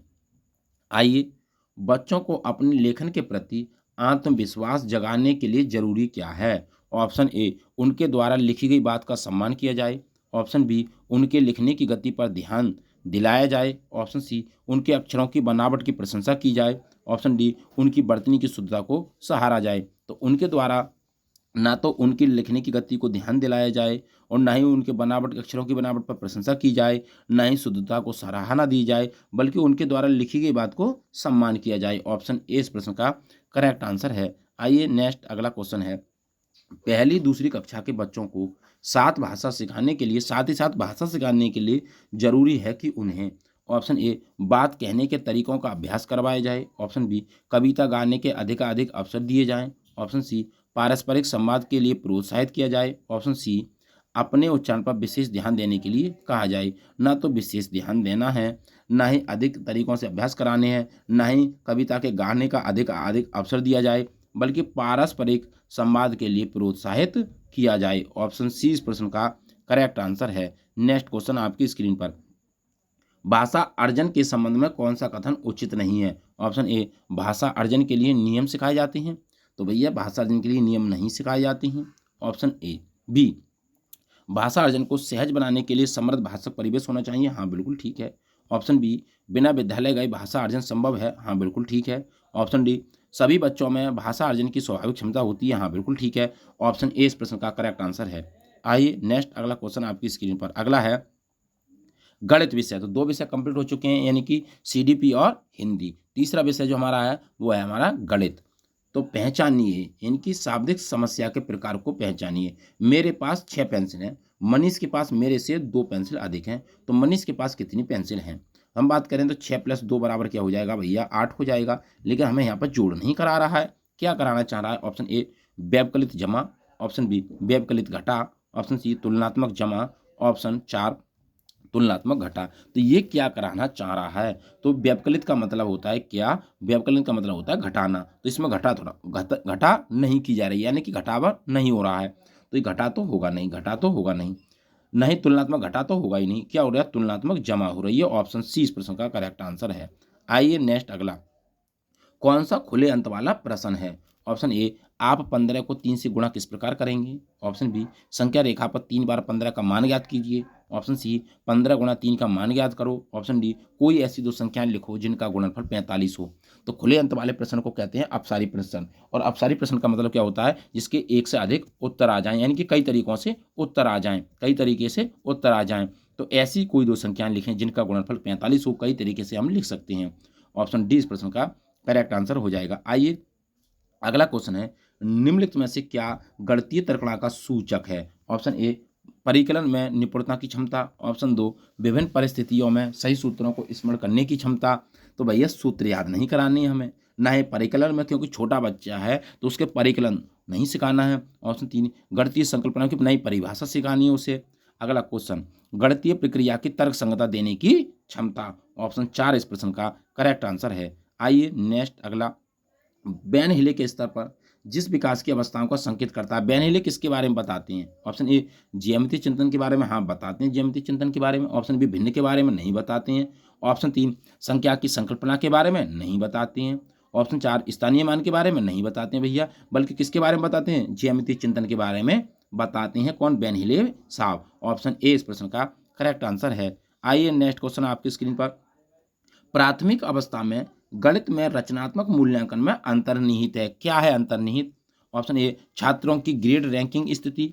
ऑप्शन बी अधिगम में असंगति, शिक्षण में कमियों को पहचानना। ऑप्शन सी सामान्य त्रुटियों को पहचानना। ऑप्शन डी क्रिया प्रणाली प्रतिभाओं की परीक्षा। ना तो क्रिया प्रणाली प्रतिभाओं की परीक्षा दी जाती है, ना ही त्रुटियों को पहचाना जाता है, ना ही ग्रेड और रैंकिंग होती है। रचनात्मक मूल्यांकन में जो अंतर्निहित है वो है बच्चे की जो असंगति शिक्षण में हुई है उन कमियों को पहचानना। ऑप्शन बी इस प्रश्न का करेक्ट आंसर है। आइए नेक्स्ट क्वेश्चन। निम्नलिखित समुच्चय में से कौन सा गणित में प्रश्न हल करने का कौशल है? ऑप्शन ए चित्रांकन करना, पीछे से हल करना, रट लेना। ऑप्शन 2 कंठस्थ करना, अनुमान लगाकर परीक्षण करना। चित्रांकन करना तो कंठस्थ करना तो होगा नहीं। ऑप्शन 3 प्रयत्न त्रुटि विधि, चित्रांकन करना, कंठस्थ करना, ये तो होगा नहीं। ऑप्शन 4 जब बच्चे को गणित में प्रश्न हल करने के कौशल विकसित करने हैं तो सबसे पहले आप विवेचन करेंगे, फिर उस चर का प्रयोग करेंगे, उसके बाद प्रतिरूप देखना। तो ऑप्शन 4 इस प्रश्न का करेक्ट आंसर है। आइए नेक्स्ट क्वेश्चन आपकी स्क्रीन पर। एक संख्या का दशमलव निरूपण समझाने के लिए निम्न में से कौन सी पूर्व जानकारी का होना चाहिए? ऑप्शन ए योग, ऑप्शन बी व्यवकलन, ऑप्शन सी स्थानीय मान, ऑप्शन 4 गुणा। तो दशमलव वाली संख्याओं का निरूपण समझाने के लिए बच्चे के लिए सबसे पहले स्थानीय मान आना चाहिए। ऑप्शन 3 इस प्रश्न का करेक्ट आंसर है, स्थानीय मान। आइए अगला क्वेश्चन आपकी स्क्रीन पर। बच्चों को भिन्न की संकल्पना पढ़ाने के लिए निम्न में से क्या अत्यंत उपयोगी है? ऑप्शन ए क्विक जी निरीक्षण, ऑप्शन बी गिनतारा, ऑप्शन सी जियो बोर्ड, ऑप्शन 4 संख्या चार्ट। तो क्विक जी निरीक्षण जो होती है वे संख्या संकल्पना यानी कि भिन्न की संकल्पना को पढ़ाने में सबसे ज़्यादा उपयुक्त है। ऑप्शन 1 इस प्रश्न का करेक्ट आंसर है। आइए नेक्स्ट अगला है 1/4 1/3 से छोटा है तो निम्न में से कौन सी योजना उपयोगी है? ऑप्शन ए लघुत्तम समावर्तक विधि, ऑप्शन बी कागज की पट्टियों का प्रयोग, ऑप्शन सी डायंस ब्लॉक का प्रयोग, ऑप्शन डी संख्या चार्ट का प्रयोग। तो 1/4 1/3 से छोटा है तो कागज की पट्टियों का उपयोग किया जाए। ऑप्शन बी इस प्रश्न का करेक्ट आंसर है। आइए नेक्स्ट क्वेश्चन आपकी स्क्रीन पर। गणित की प्रकृति के विषय में निम्न में से कौन सा कथन सत्य नहीं है? ऑप्शन ए गणित में विचारों के सही संचरण के लिए विशेष शब्दावली का प्रयोग होता है। ऐसा नहीं है कि विशेष शब्दावली का प्रयोग हो भैया। ऑप्शन 2 गणितीय ज्ञान की संरचना में तर्क कौशल विकसित होती है। हाँ बिल्कुल ठीक है। ऑप्शन 3 गणितीय संकल्पनाओं की प्रकृति श्रेणीबद्ध है। हाँ ठीक है बिल्कुल। ऑप्शन 4 प्राथमिक स्तर पर गणित प्रत्यक्ष है और कल्पना की आवश्यकता नहीं है। भैया ऐसा नहीं है कल्पना की आवश्यकता नहीं है, कल्पना की आवश्यकता है गणित के अंदर। तो ऑप्शन 4 इस प्रश्न का करेक्ट आंसर है। आइए नेक्स्ट क्वेश्चन आपकी स्क्रीन पर। निम्नलिखित कथनों में से किस में संख्या 3 का योग क्रम सूचक भाव में हुआ है? यानी कि 3 संख्या का क्रम किस में विकसित हुआ है? ऑप्शन ए इस डिब्बे में 3 पेंसिलों के कई समूह हैं तो इसमें क्रम की तो कोई बात ही नहीं है, तो ये तो ऑप्शन होगा नहीं। ऑप्शन 2 मैं इस इमारत की तीसरी मंजिल पर रहता हूँ। ऑप्शन 3 इस घर में 3 कमरे हैं तो 3 कमरे हैं तो क्रम का तो कोई मतलब नहीं। ऑप्शन 4 प्रत्येक समूह में 3 सदस्य 3 टीम के सदस्य हैं, इसमें उस समूह का कोई मतलब नहीं। तो ऑप्शन 2 इस प्रश्न का करेक्ट आंसर है, मैं इस इमारत की तीसरी मंजिल पर रहता हूं। ऑप्शन 2 करेक्ट आंसर है। आइए नेक्स्ट क्वेश्चन आपकी स्क्रीन पर। अगला क्वेश्चन है 2 दशमलव संख्याओं के योग की संकल्पना पढ़ाने के लिए उपयोगी क्या है? Option A geo board, option B मोतीमाला, ऑप्शन सी संख्या चार्ट गिनतारा, ऑप्शन डी ग्राफ पेपर। तो दशमलव वाली संख्याओं के योग की संकल्पना बच्चों को पढ़ानी है तो सबसे ज़्यादा महत्वपूर्ण हो जाएगा ग्राफ पेपर। ऑप्शन डी इस प्रश्न का करेक्ट आंसर है। आइए नेक्स्ट क्वेश्चन। कौन सा कार्य अध्यापक से संबंधित नहीं है? ऑप्शन ए योजना बनाना, ऑप्शन बी मार्गदर्शन करना, ऑप्शन सी शिक्षण करना, ऑप्शन 4 बजट बनाना। तो योजना बनाना अध्यापक से संबंधित है, मार्गदर्शन करना ये भी ठीक है, शिक्षण करना ये भी ठीक है, लेकिन बजट बनाना शिक्षक से संबंधित नहीं है। ऑप्शन 4 इस प्रश्न का करेक्ट आंसर है। आइए अगला क्वेश्चन। छात्रों को आधे 1/2 या 1/4 की संकल्पना का परिचय देना है तो ऑप्शन ए कैसे देंगे हम? सर्वप्रथम क्या करना है बच्चे को? तो पहले बच्चे को मूर्त पदार्थ दिखाएं, उसके बाद चित्र दिखाएं, उसके बाद शब्दों का प्रयोग किया जाए और अगले नंबर पर आदि का चिन्ह लिखना। तो ये आपको क्रम याद रखना है, पहले मूर्त पदार्थ, फिर चित्र दिखाना, शब्दों का प्रयोग और फिर आदि का चिन्ह लिखना। बच्चों को आदि की संकल्पना या 1/4 की संकल्पना का परिचय देना है तब। आइए नेक्स्ट अगला क्वेश्चन। एक दूध वाला 10 दिन में 1410 लीटर दूध बेचता है, तो एक दिन में कितने लीटर दूध बेचता है बिलूम के अनुसार। तो इसको आप भाग नहीं करना भैया, मत भाग करें। ऑप्शन ए ज्ञान, ऑप्शन बी बोध, ऑप्शन सी विश्लेषण, ऑप्शन डी संश्लेषण। तो ये जो क्या कर रहा है, ये बोध यानी कि ये जो करा रहा है, क्या करा रहा है भैया, यानी कि 10 से जब 14 ये 10 के लिए भाग करेंगे तो ये डिवाइडेशन करना सिखा रहा है, यानी कि विश्लेषण करना सिखा रहा है। तो ऑप्शन सी इस प्रश्न का करेक्ट आंसर है विश्लेषण। आइए नेक्स्ट अगला क्वेश्चन। निम्नलिखित में से कौन सा क्रियाकलाप बच्चों में त्रिविम समझ को विकसित करने के लिए उपयुक्त है। ऑप्शन ए चंद्रमा के उदय होने का समय लिखना, तो इसमें तो 3 विमाएं आएंगी नहीं भैया। ऑप्शन 2 संख्याओं को संख्या रेखा पर निरूपित करना, तो इसमें भी 3 विमाएं नहीं आएंगी। ऑप्शन 3 बोतल के ऊपरी दृश्य को चित्रित करना। ऑप्शन 4 मानचित्र पर शहरों का स्थान निर्धारण करना, तो इसमें भी त्रिविमाएं नहीं आएंगी। बोतल के ऊपरी दृश्य को चित्रित करना, तो ये जो हो जाएगा बोतल का ऊपरी दृश्य कैसे हो जाएगा, बेलन टाइप का हो जाएगा, तो 3 विमाएं होने लगेंगी उसमें। तो ऑप्शन 3 इस प्रश्न का करेक्ट आंसर है। आइए नेक्स्ट क्वेश्चन आपकी स्क्रीन पर। अगला क्वेश्चन है 2 दशमलव वाली संख्याओं के गुणन जैसे कि 0.3 गुणा 0.2 बराबर 0.06 की संकल्पना को समझाने के लिए निम्न में से कौन सा शिक्षण अधिगम साधन उचित है। ऑप्शन ए संख्या chart, option B graph paper, option 3 Dienes block, option 4 Taylor का गिनतारा। तो ये आप किस पर दर्शाएंगे, तो ये ग्राफ पेपर पर दर्शाएंगे। ऑप्शन 2 इस प्रश्न का करेक्ट आंसर है। आइए नेक्स्ट क्वेश्चन आपकी स्क्रीन पर। अगला है मैं 1-2 अंकों की संख्या हूं, दहाई के स्थान पर अंक और इकाई के स्थान पर अंकों का अंक क्रमिक अभाज्य संख्या है। अंकों का योग 3 और 4 का गुणज है। तो आपको कुछ नहीं करना, अंकों का योग कर लो तो वो संख्या 3 और 4 से कट जानी चाहिए। तो 2 और 3, ऑप्शन ए देखें 2 और 3, तो इसमें 5, तो 5 क्या 3 से कट जाएगी, नहीं कटेगी भैया, तो ऑप्शन ए तो होगा नहीं। ऑप्शन बी में 3 और 5, तो 3 और 5 कितना होता है, 8 होता है। क्या 8 3 से कट जाएगी भैया, नहीं कटेगी, तो ऑप्शन बी भी नहीं होगा। ऑप्शन सी देखें 13, ऑप्शन सी में क्या 13, तो 1 और 3 कितना होगा 4। अब 4 को 3 से काटेंगे, नहीं कटेगी भैया। अगर डी की बात करना तो 5 और 7 होता है 12 है, तो 12 3 से भी कट जाएगी और 4 से भी कट जाएगी, तो ऑप्शन डी इस प्रश्न का करेक्ट आंसर है। आइए नेक्स्ट क्वेश्चन आपकी स्क्रीन पर। अगला क्वेश्चन है 105 के सभी गुणनखंडों की संख्या बतानी है आपके लिए। क्या करना है, गुणनखंडों की संख्या बतानी है। ऑप्शन ए 3 है, ऑप्शन बी 4 है, ऑप्शन सी 6 है, ऑप्शन डी 9 है। तो 105 के सभी गुणनखंडों की संख्या कितनी होगी भैया, तो 105 का एलसीएम लेना है आपको। तो ये 105 का जो एलसीएम आएगा वो आएगा 3 × 5 × 7, यानी कि 3 × 5 × 7, तो 3 एक बार है, 5 एक बार है, 7 क्या है, एक बार है। जब गुणनखंडों की संख्या निकाली जाती है तो जो घातें होती हैं उनमें 1 जोड़ दिया जाता है। जब 3 एक बार है तो 2, 5 एक बार है तो 2, 7 एक बार है तो 2। अब इन तीनों की जो गुणा की जाती है घातों की, तो 2 दूनी 4, 4 दूनी 8, तो क्या हो जाएगा, ऑप्शन डी इस प्रश्न का करेक्ट आंसर 8 हो जाएगा। 105 में गुणनखंडों की संख्या कितनी है, 8 है। आइए नेक्स्ट अगला क्वेश्चन है 120 के सभी गुणनखंडों का योगफल बताना है आपको। ऑप्शन ए 350 है, ऑप्शन बी 360 है, ऑप्शन सी 370 है, ऑप्शन डी 120 है। तो 120 में सभी गुणनखंडों की संख्या का योगफल बताना है। तो 120 का एलसीएम आपको लेना है। तो 120 का जो एलसीएम आएगा वो कितना आएगा, 2 की पावर 3 और 3 की पावर 1 और 5 की पावर 1। यदि किसी की पावर जब अधिकतम हो तो उससे 0 से लिखना शुरू कर देते हैं। जैसे 2 की पावर 3 है तो 2 को हम 2 की पावर 0, 2 की पावर 1, 2 की पावर 2 और 2 की पावर 3 लिखा, 3 तक अधिकतम, गुणा 3 की पावर 0 और 3 की पावर 1, गुणा 5 की पावर 0 और 5 की पावर प्लस 1। अब जहां किसी की पावर 0 हो तो उसका मान 1 आता है। तो 2 की पावर 0 तो 1, 2 की पावर 1 तो 2 एकम 2, 2 की पावर 2 तो 4, 2 की पावर 3 तो 8, 3 की पावर 0 तो 1, 3 की पावर 1 तो 3, 5 की पावर 0 तो 1 हो जाएगा, 5 की पावर 1 तो 5 हो जाएगा, 2 और 1 3, 3 और 4 7, 7 और 8 15 हो जाएगा। इसका 3 और 1 कितना हो जाएगा, 4 हो जाएगा, 1 + 5 कितना 6 हो जाएगा। अब 15 चौका 60 होती हैं और 60 छिंगा 360 होते हैं, तो 360 इस क्वेश्चन का करेक्ट आंसर हो जाएगा।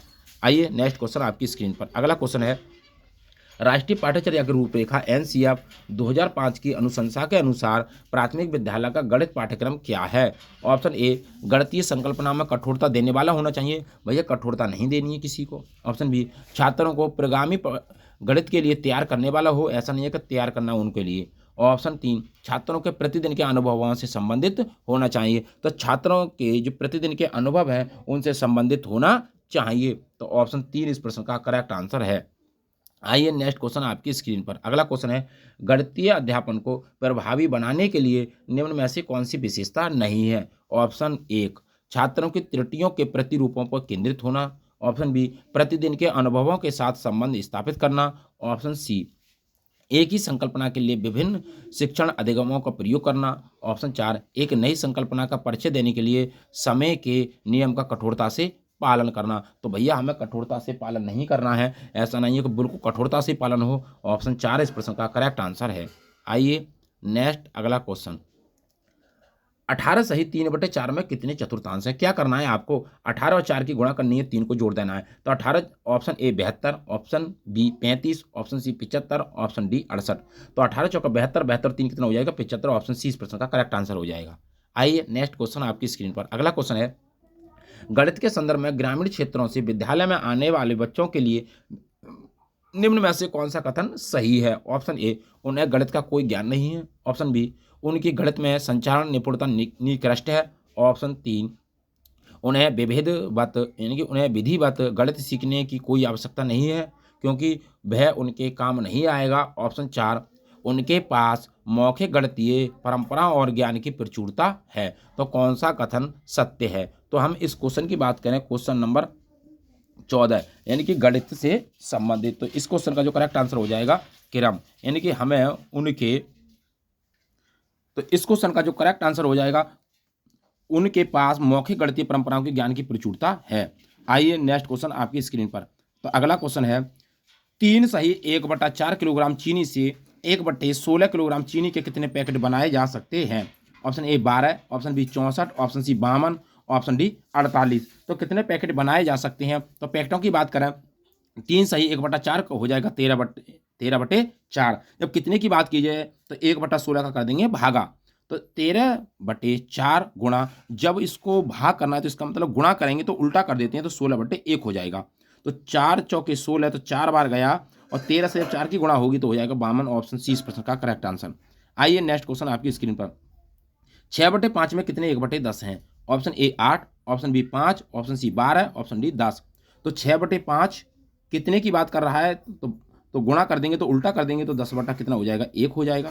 5 दूनी 10 होता है तो 6 दूनी 12 हो जाएगा। ऑप्शन सी इस प्रश्न का करेक्ट आंसर हो जाएगा। आइए अगला क्वेश्चन, 2 और 2/3 समकोणों में डिग्रियों की संख्या कितनी है? Option A 80, option B 75, option C 240, option D 270। तो 2 + 2/3 गुणा 90। तो 2 तिया होता है 6 और 6 + 2/3 गुणा 90। 6 और 2 को जोड़ेंगे तो 8 बार जाएगा और 8 हो जाएगा और बटे 3 गुणा 90 हो जाएगा। 3 से जब 90 को काटेंगे तो 30 बार जाएगा और 8 3 24 हो जाएगा, 240 हो जाएगा। ऑप्शन सी इस प्रश्न का करेक्ट आंसर है। आइए नेक्स्ट क्वेश्चन, 10,000, 10, 100, 10 दहाई किसके बराबर है? ऑप्शन ए 11, 11, 0, ऑप्शन बी 11, 100 के बराबर, ऑप्शन सी यानी कि 110, 10 के बराबर, ऑप्शन डी 10, 10, 10 के बराबर। तो हम बात करें इस क्वेश्चन की तो कह रहा है ये 10 और 10 यानी कि 10 और 1000, तो 1000 लिख लिया।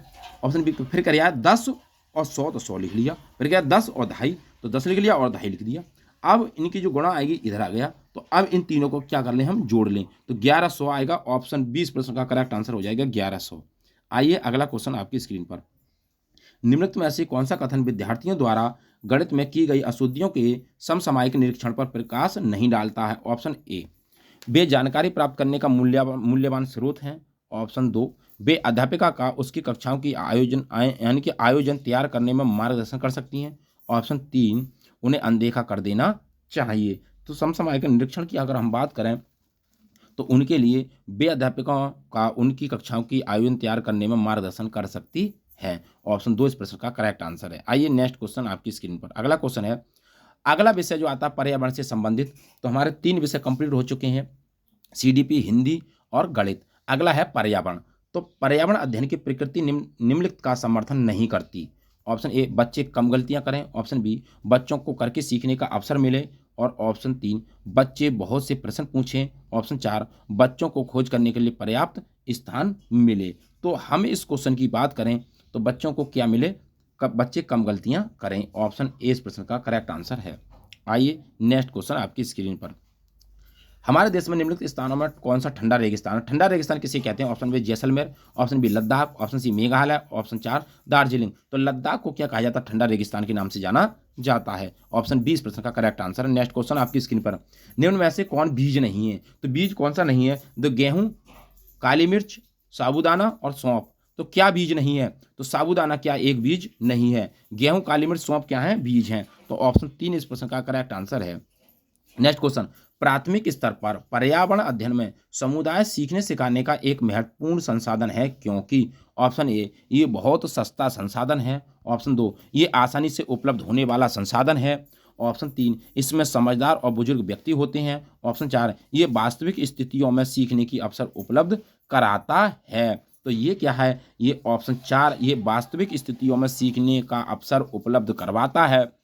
ऑप्शन 4 इस प्रश्न का करेक्ट आंसर है। अगला देखें, हम बात करें कोझिकोड। तो कोझिकोड कहाँ स्थित है? ये केरल में स्थित है कोझिकोड। मडगांव कहाँ स्थित है? तो मडगांव गोवा में स्थित है और गोवा में लाल यानी कि मडगांव में लाल मिट्टी पाई जाती है। गोवा से केरल तक यदि आप रेल से यात्रा करेंगे तो आपके लिए 92 सुरंगें मिलेंगी और 2000 पुल हैं, यानी कि 92 सुरंगें और 2000 पुल गोवा से केरल तक रेल के रास्ते में। आइए अगला, मलयालम। माँ की बड़ी बहन को मलयालम भाषा में बलियम्मा कहते हैं और माँ की माँ को यानी कि माँ की माँ को नानी को क्या कहते हैं? अमुम्मा कहते हैं। कर्णम मल्लेश्वरी कौन थी? तो कर्णम मल्लेश्वरी जो थी वो आंध्र प्रदेश की रहने वाली थी और एक क्या थी? वेट लिफ्टर थी। हिंदी में अगर आपसे पूछ रहे तो भारोत्तोलन कहेगा। और इन्होंने कितना वजन उठाया था? तो 130 किलोग्राम इन्होंने वजन उठाया था। किसने? कर्णम मल्लेश्वरी ने। आइए अगला, अगले की बात करें। निम्न में से कौन सी बीमारी रुके या इकट्ठे हुए पानी से हो सकती है? ऑप्शन ए malaria, option 2 polio, option 3 pneumonia, option 4 चेचक। तो रुके या इकट्ठे पानी से होने वाली कौन सी बीमारी है? तो मलेरिया बीमारी हो जाती है। ऑप्शन ए इस प्रश्न का करेक्ट आंसर है। आइए अगला क्वेश्चन आपकी स्क्रीन पर। निम्न में से कौन सा जोड़ा ठीक है? तो हम बात करें असम। असम का जो त्योहार है वो बिहू है। बिल्कुल बात ठीक है। ऑप्शन ए इस प्रश्न का करेक्ट आंसर हो जाएगा। जरा देखें ऑप्शन 2 उड़ीसा। उड़ीसा का भरतनाट्यम नहीं है, भरतनाट्यम जो है वो तमिलनाडु का है। ऑप्शन 3 तमिलनाडु का लावड़ी है, तो लावड़ी जो हमारा महाराष्ट्र का है। अगला है चौथा कर्नाटक कत्थक। तो कत्थक जो हमारा कहाँ का है? कत्थक, तो कत्थक हो जाएगा हमारा उत्तर प्रदेश, यानी कि इसका कत्थकली। तो कत्थकली केरल का हो जाता है, कत्थक हो जाएगा उत्तर भारत का। तो ऑप्शन 4 भी नहीं होगा, 3 भी नहीं है, ना ही 2 है। तो ऑप्शन ए इस प्रश्न का करेक्ट आंसर है। आइए नेक्स्ट अगला क्वेश्चन आपकी स्क्रीन पर। उत्तर प्रदेश में कचनार के फूलों की सब्जी बहुत बनाई जाती है। तो कचनार के फूलों की सब्जी कहाँ बनाई जाती है? उत्तर प्रदेश के अंदर। केरल में केले के फूलों की सब्जी बनाई जाती है। केले के जो फूल होते हैं तो केरल में उनके फूलों की सब्जी बनाई जाती है। और महाराष्ट्र में सहजन के फूलों के पकौड़े बनाए जाते हैं। सहजन के फूलों के पकौड़े कहाँ बनाए जाते हैं? महाराष्ट्र के अंदर। आइए नेक्स्ट क्वेश्चन आपकी स्क्रीन पर। डेरा गाजी खान कहाँ स्थित है? तो डेरा गाजी खान पाकिस्तान में स्थित है। मिट्टी में गोबर मिलाने से, मिट्टी में गोबर क्यों मिलाया जाता है? ताकि मिट्टी में यानी कि जो कहीं पर लेसा जाए उसके लिए, तो भैया क्या कीड़ा ना लगे, यानी कि कीड़ा इनकी जो लिपाई की जाए, उनकी जो लिपाई की जाए तो कीड़ा ना लगे। लकड़ी को दीमक से बचाने के लिए नीम व कीकर की लकड़ियां का फ्रेम बिछा दिया जाता है। आइए अगला है, निम्न में से कौन सा जड़ का कार्य यानी कि जड़ का कौन सा कार्य पौधे के लिए नहीं है? ऑप्शन ए भोजन का भंडार करना, बिल्कुल बात ठीक है। ऑप्शन 2 ह्यूमस उपलब्ध कराना, हाँ हो सकता है। ऑप्शन 3 पौधों को सहारा देना, हाँ बिल्कुल ठीक है, जड़ का कार्य है। ऑप्शन 4 जल व खनिजों का अवशोषण करना, बिल्कुल ठीक है, लेकिन ह्यूमस उपलब्ध कराना जड़ का कार्य पौधे के लिए नहीं है। ऑप्शन 2 इस प्रश्न का करेक्ट आंसर है। आइए अगला क्वेश्चन क्या है। पानी को साफ करने का सबसे अच्छा तरीका क्या है? तो पानी को साफ करने का सबसे अच्छा तरीका है पानी को उबाल लेना। बेलवनिका गांव कहाँ स्थित है? तो बेलवनिका गांव कर्नाटक में स्थित है। जुलाई के महीने में प्याज उगाने का काम शुरू हो जाता है। जुलाई के महीने में प्याज उगाने का काम शुरू हो जाता है। आइए अगला, अगले की बात करें। निम्न में से कौन सा कीट मधुमक्खियों की भांति कॉलोनी या बस्ती में एक साथ नहीं रहता? अकेला रहता है, यानी कि बस्ती में नहीं रहता, कॉलोनी में नहीं रहता, समूह में नहीं रहता। ऑप्शन ए ततैया समूह में रहती है। ऑप्शन 2 चींटी समूह में रहती है। ऑप्शन 3 दीमक समूह में रहती है। लेकिन ऑप्शन 4 मकड़ी, अगर हम मकड़ी की बात करें तो मकड़ी जो है वो समूह में नहीं रहती। ऑप्शन 4 इस प्रश्न का करेक्ट आंसर है। आइए नेक्स्ट अगला क्वेश्चन। अगला है कलचड़ी, इसे कहते हैं इंडियन रॉबिन। कलचड़ी के घोंसले में पौधों की नाजुक टहनी, जड़ें, ऊन, बाल और रुई सब बिछे होते हैं। टहनी, जड़ें, ऊन, बाल, रुई ये कलचड़ी के घोंसले में होते हैं और कलचड़ी की चोंच अंदर से लाल होती है। इसे इंडियन रॉबिन कहते हैं। आइए अगला, मच्छरों के प्रजनन की रोकथाम के लिए ठहरे पानी पर तेल डालने की सलाह दी जाती है। ऐसा इसलिए क्योंकि ऑप्शन ए, तेल ऑक्सीजन की आपूर्ति को काट देता है जिससे मच्छरों का प्रजनन थम जाता है। ऑप्शन 2, मच्छरों को तेल द्वारा विकर्षित किया जाता है। ऑप्शन 3, मच्छर तेल द्वारा मर जाते हैं। ऑप्शन 4, मच्छर तेल की परत में फंस जाते हैं। ना तो उन्हें परत में फंसते हैं, ना ही मच्छर तेल में मर जाते हैं, ना ही विकर्षित होते हैं, बल्कि तेल ऑक्सीजन की आपूर्ति को काट देता है जिससे मच्छरों का जो प्रजनन होता है वो थम जाता है। ऑप्शन ए इस प्रश्न का करेक्ट आंसर है। आइए नेक्स्ट क्वेश्चन आपकी स्क्रीन पर, कोए के घोंसले में लोहे के तार और लकड़ी की शाखाएं जैसी चीजें होती हैं। लोहे के तार होते हैं कोए के घोंसले में। कोयल अपना घोंसला नहीं बनाती बल्कि क्या करती है, यानी कि कोआ के घोंसले में अपने अंडे देती है। अगला है, राष्ट्रीय पाठ्यचर्या की रूपरेखा 2005 के अनुसार निम्न में से कौन सी एक पर्यावरण की अध्ययन की विषय वस्तु की थीम है। ऑप्शन ए भोजन, ऑप्शन 2 सौरमंडल, ऑप्शन 3 मौसम, ऑप्शन 4 ऊर्जा। सौरमंडल, मौसम, ऊर्जा ये पर्यावरण की थीम है नहीं है। भोजन क्या है, पर्यावरण की एक विषय वस्तु है। ऑप्शन ए इस प्रश्न का करेक्ट आंसर है। आइए नेक्स्ट क्वेश्चन आपका, बसंत गौरी यह गर्मियों में पेड़ों में टुक टुक करते रहते हैं और पेड़ के तने में गहरा छेद बनाकर उसमें अंडे देते हैं। कौन, बसंत गौरी। दर्जन चिड़िया की बात करें तो दर्जन चिड़िया अपनी नुकीली चोंच से पत्तों को सी लेती है और घोंसला बना लेती है। तो दर्जन चिड़िया। आइए अगला क्वेश्चन, अगला है एनसीएफ, पर्यावरण अध्ययन शिक्षण के संदर्भ में राष्ट्रीय पाठ्यचर्या की रूपरेखा एनसीएफ 2005 निम्न में से किसे प्रस्तावित नहीं करती। ऑप्शन ए, बच्चों के अनुभवों और संदर्भों से जोड़ना। ऑप्शन 2, हस्तपरक क्रियाकलाप। ऑप्शन 3, तकनीकी शब्दावली से परिचित कराना। ऑप्शन 4, विषय अनुसार उपागम। तो एनसीएफ किसे नहीं कराता परिचित, तो एनसीएफ की बात करें तो तकनीकी शब्दावली से परिचित नहीं कराना। ऑप्शन 3 इस प्रश्न का करेक्ट आंसर है। आइए नेक्स्ट क्वेश्चन आपकी स्क्रीन पर, अगला क्वेश्चन है, भेला घर कहाँ स्थित है। तो भेला घर असम राज्य में स्थित है और ये बांस से बना घर होता है। उरुका क्या है, उरुका ये उरुका जो है वो बिहू से पिछले दिन की शाम को जो त्योहार मनाया था उसे उरुका कहते हैं। यानी कि असम में जो बिहू त्योहार मनाया जाता है तो पिछले दिन की शाम से पहले मनाया जाता है, उसे उरुका कहते हैं। बोरा व चेबा क्या है, तो चावल के दो प्रकार हैं जो पकने के बाद चिपचिपे हो जाती हैं, और बोरा व चेबा ये चावल के प्रकार हैं। इन्हें असम राज्य में खाया जाता है बोरा व चावल के लिए। अगला क्वेश्चन, बगुला भैंस पर बैठता है, क्यों बैठता है। ऑप्शन ए, बगुला तथा भैंस में सहजीवी संबंध है। ऑप्शन 2, बगुला मनोरंजन के लिए भैंस पर बैठता है, भैया मनोरंजन नहीं करना है। ऑप्शन 3, भैंस बगुले को एक स्थान से दूसरे स्थान तक आने जाने में मदद करती है, ऐसा नहीं है। ऑप्शन 4, बगुला भैंस को डराना चाहता है, भैया भैंस को क्या डराएगा बगुला।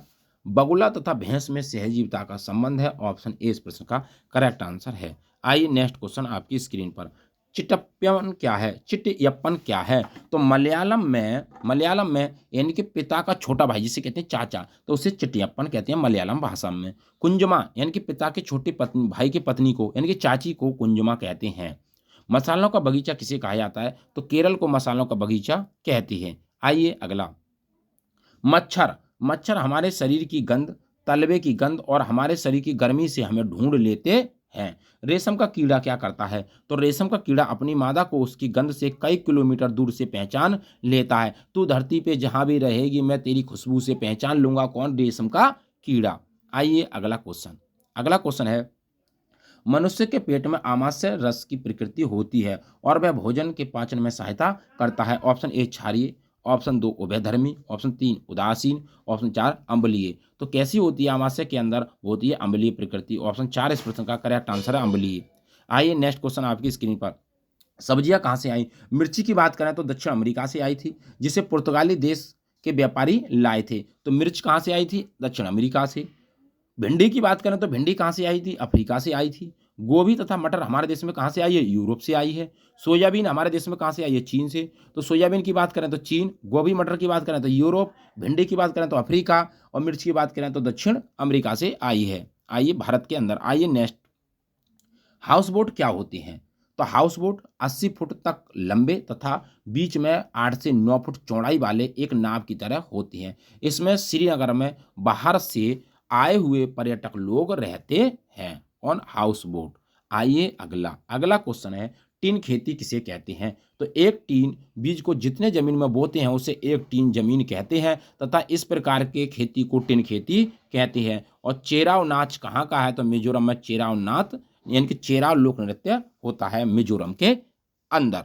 आइए अगला क्वेश्चन, जानवरों के सोने का समय। स्लॉथ की बात करें तो स्लॉथ 18 घंटे सोता है। आलसी प्राणी है, भालू है पर भालू जैसा यानी कि भालू जैसा है पर भालू नहीं है। ये शाकाहारी होता है। पेड़ की पत्तियां खाता है, जिस पेड़ पर निवास करता है उसी पेड़ की पत्तियां खाता है। एक पेड़ पर 5 वर्ष तक रहता है। इसका जीवन लगभग 40 वर्ष है। छिपकली 6 महीने जाड़ों में सोती है। गाय जो है वो 4 घंटे सोती है। अजगर 18 घंटे सोता है। जिराफ 2 घंटे सोता है और बिल्ली 12 घंटे सोती है। तो बिल्ली 12 घंटे सोती है, जिराफ 2 घंटे सोता है, अजगर 18 घंटे सोता है, गाय 4 घंटे सोती है, छिपकली 6 महीने जाड़ों में सोती है, सिलौत 18 घंटे सोता है। एक प्रश्न अवश्य पूछा जाएगा। आइए नेक्स्ट, अगला है हाथी। तो हाथी की बात करें, हाथी क्या राष्ट्रीय विरासत पशु है। कीचड़ में खेलना पसंद करता है हाथी। हाथी 3 माह के बच्चे का भार 2 कुंतल होता है। प्रतिदिन हाथी 30 किलोग्राम पत्तियां खाता है। सबसे कम सोता है 2 से 4 घंटे सोता हाथी। 14 से 15 वर्ष तक हाथी अपने समूह को छोड़ देता है। हथनी का जो गर्भकाल होता है वो 22 माह होता है।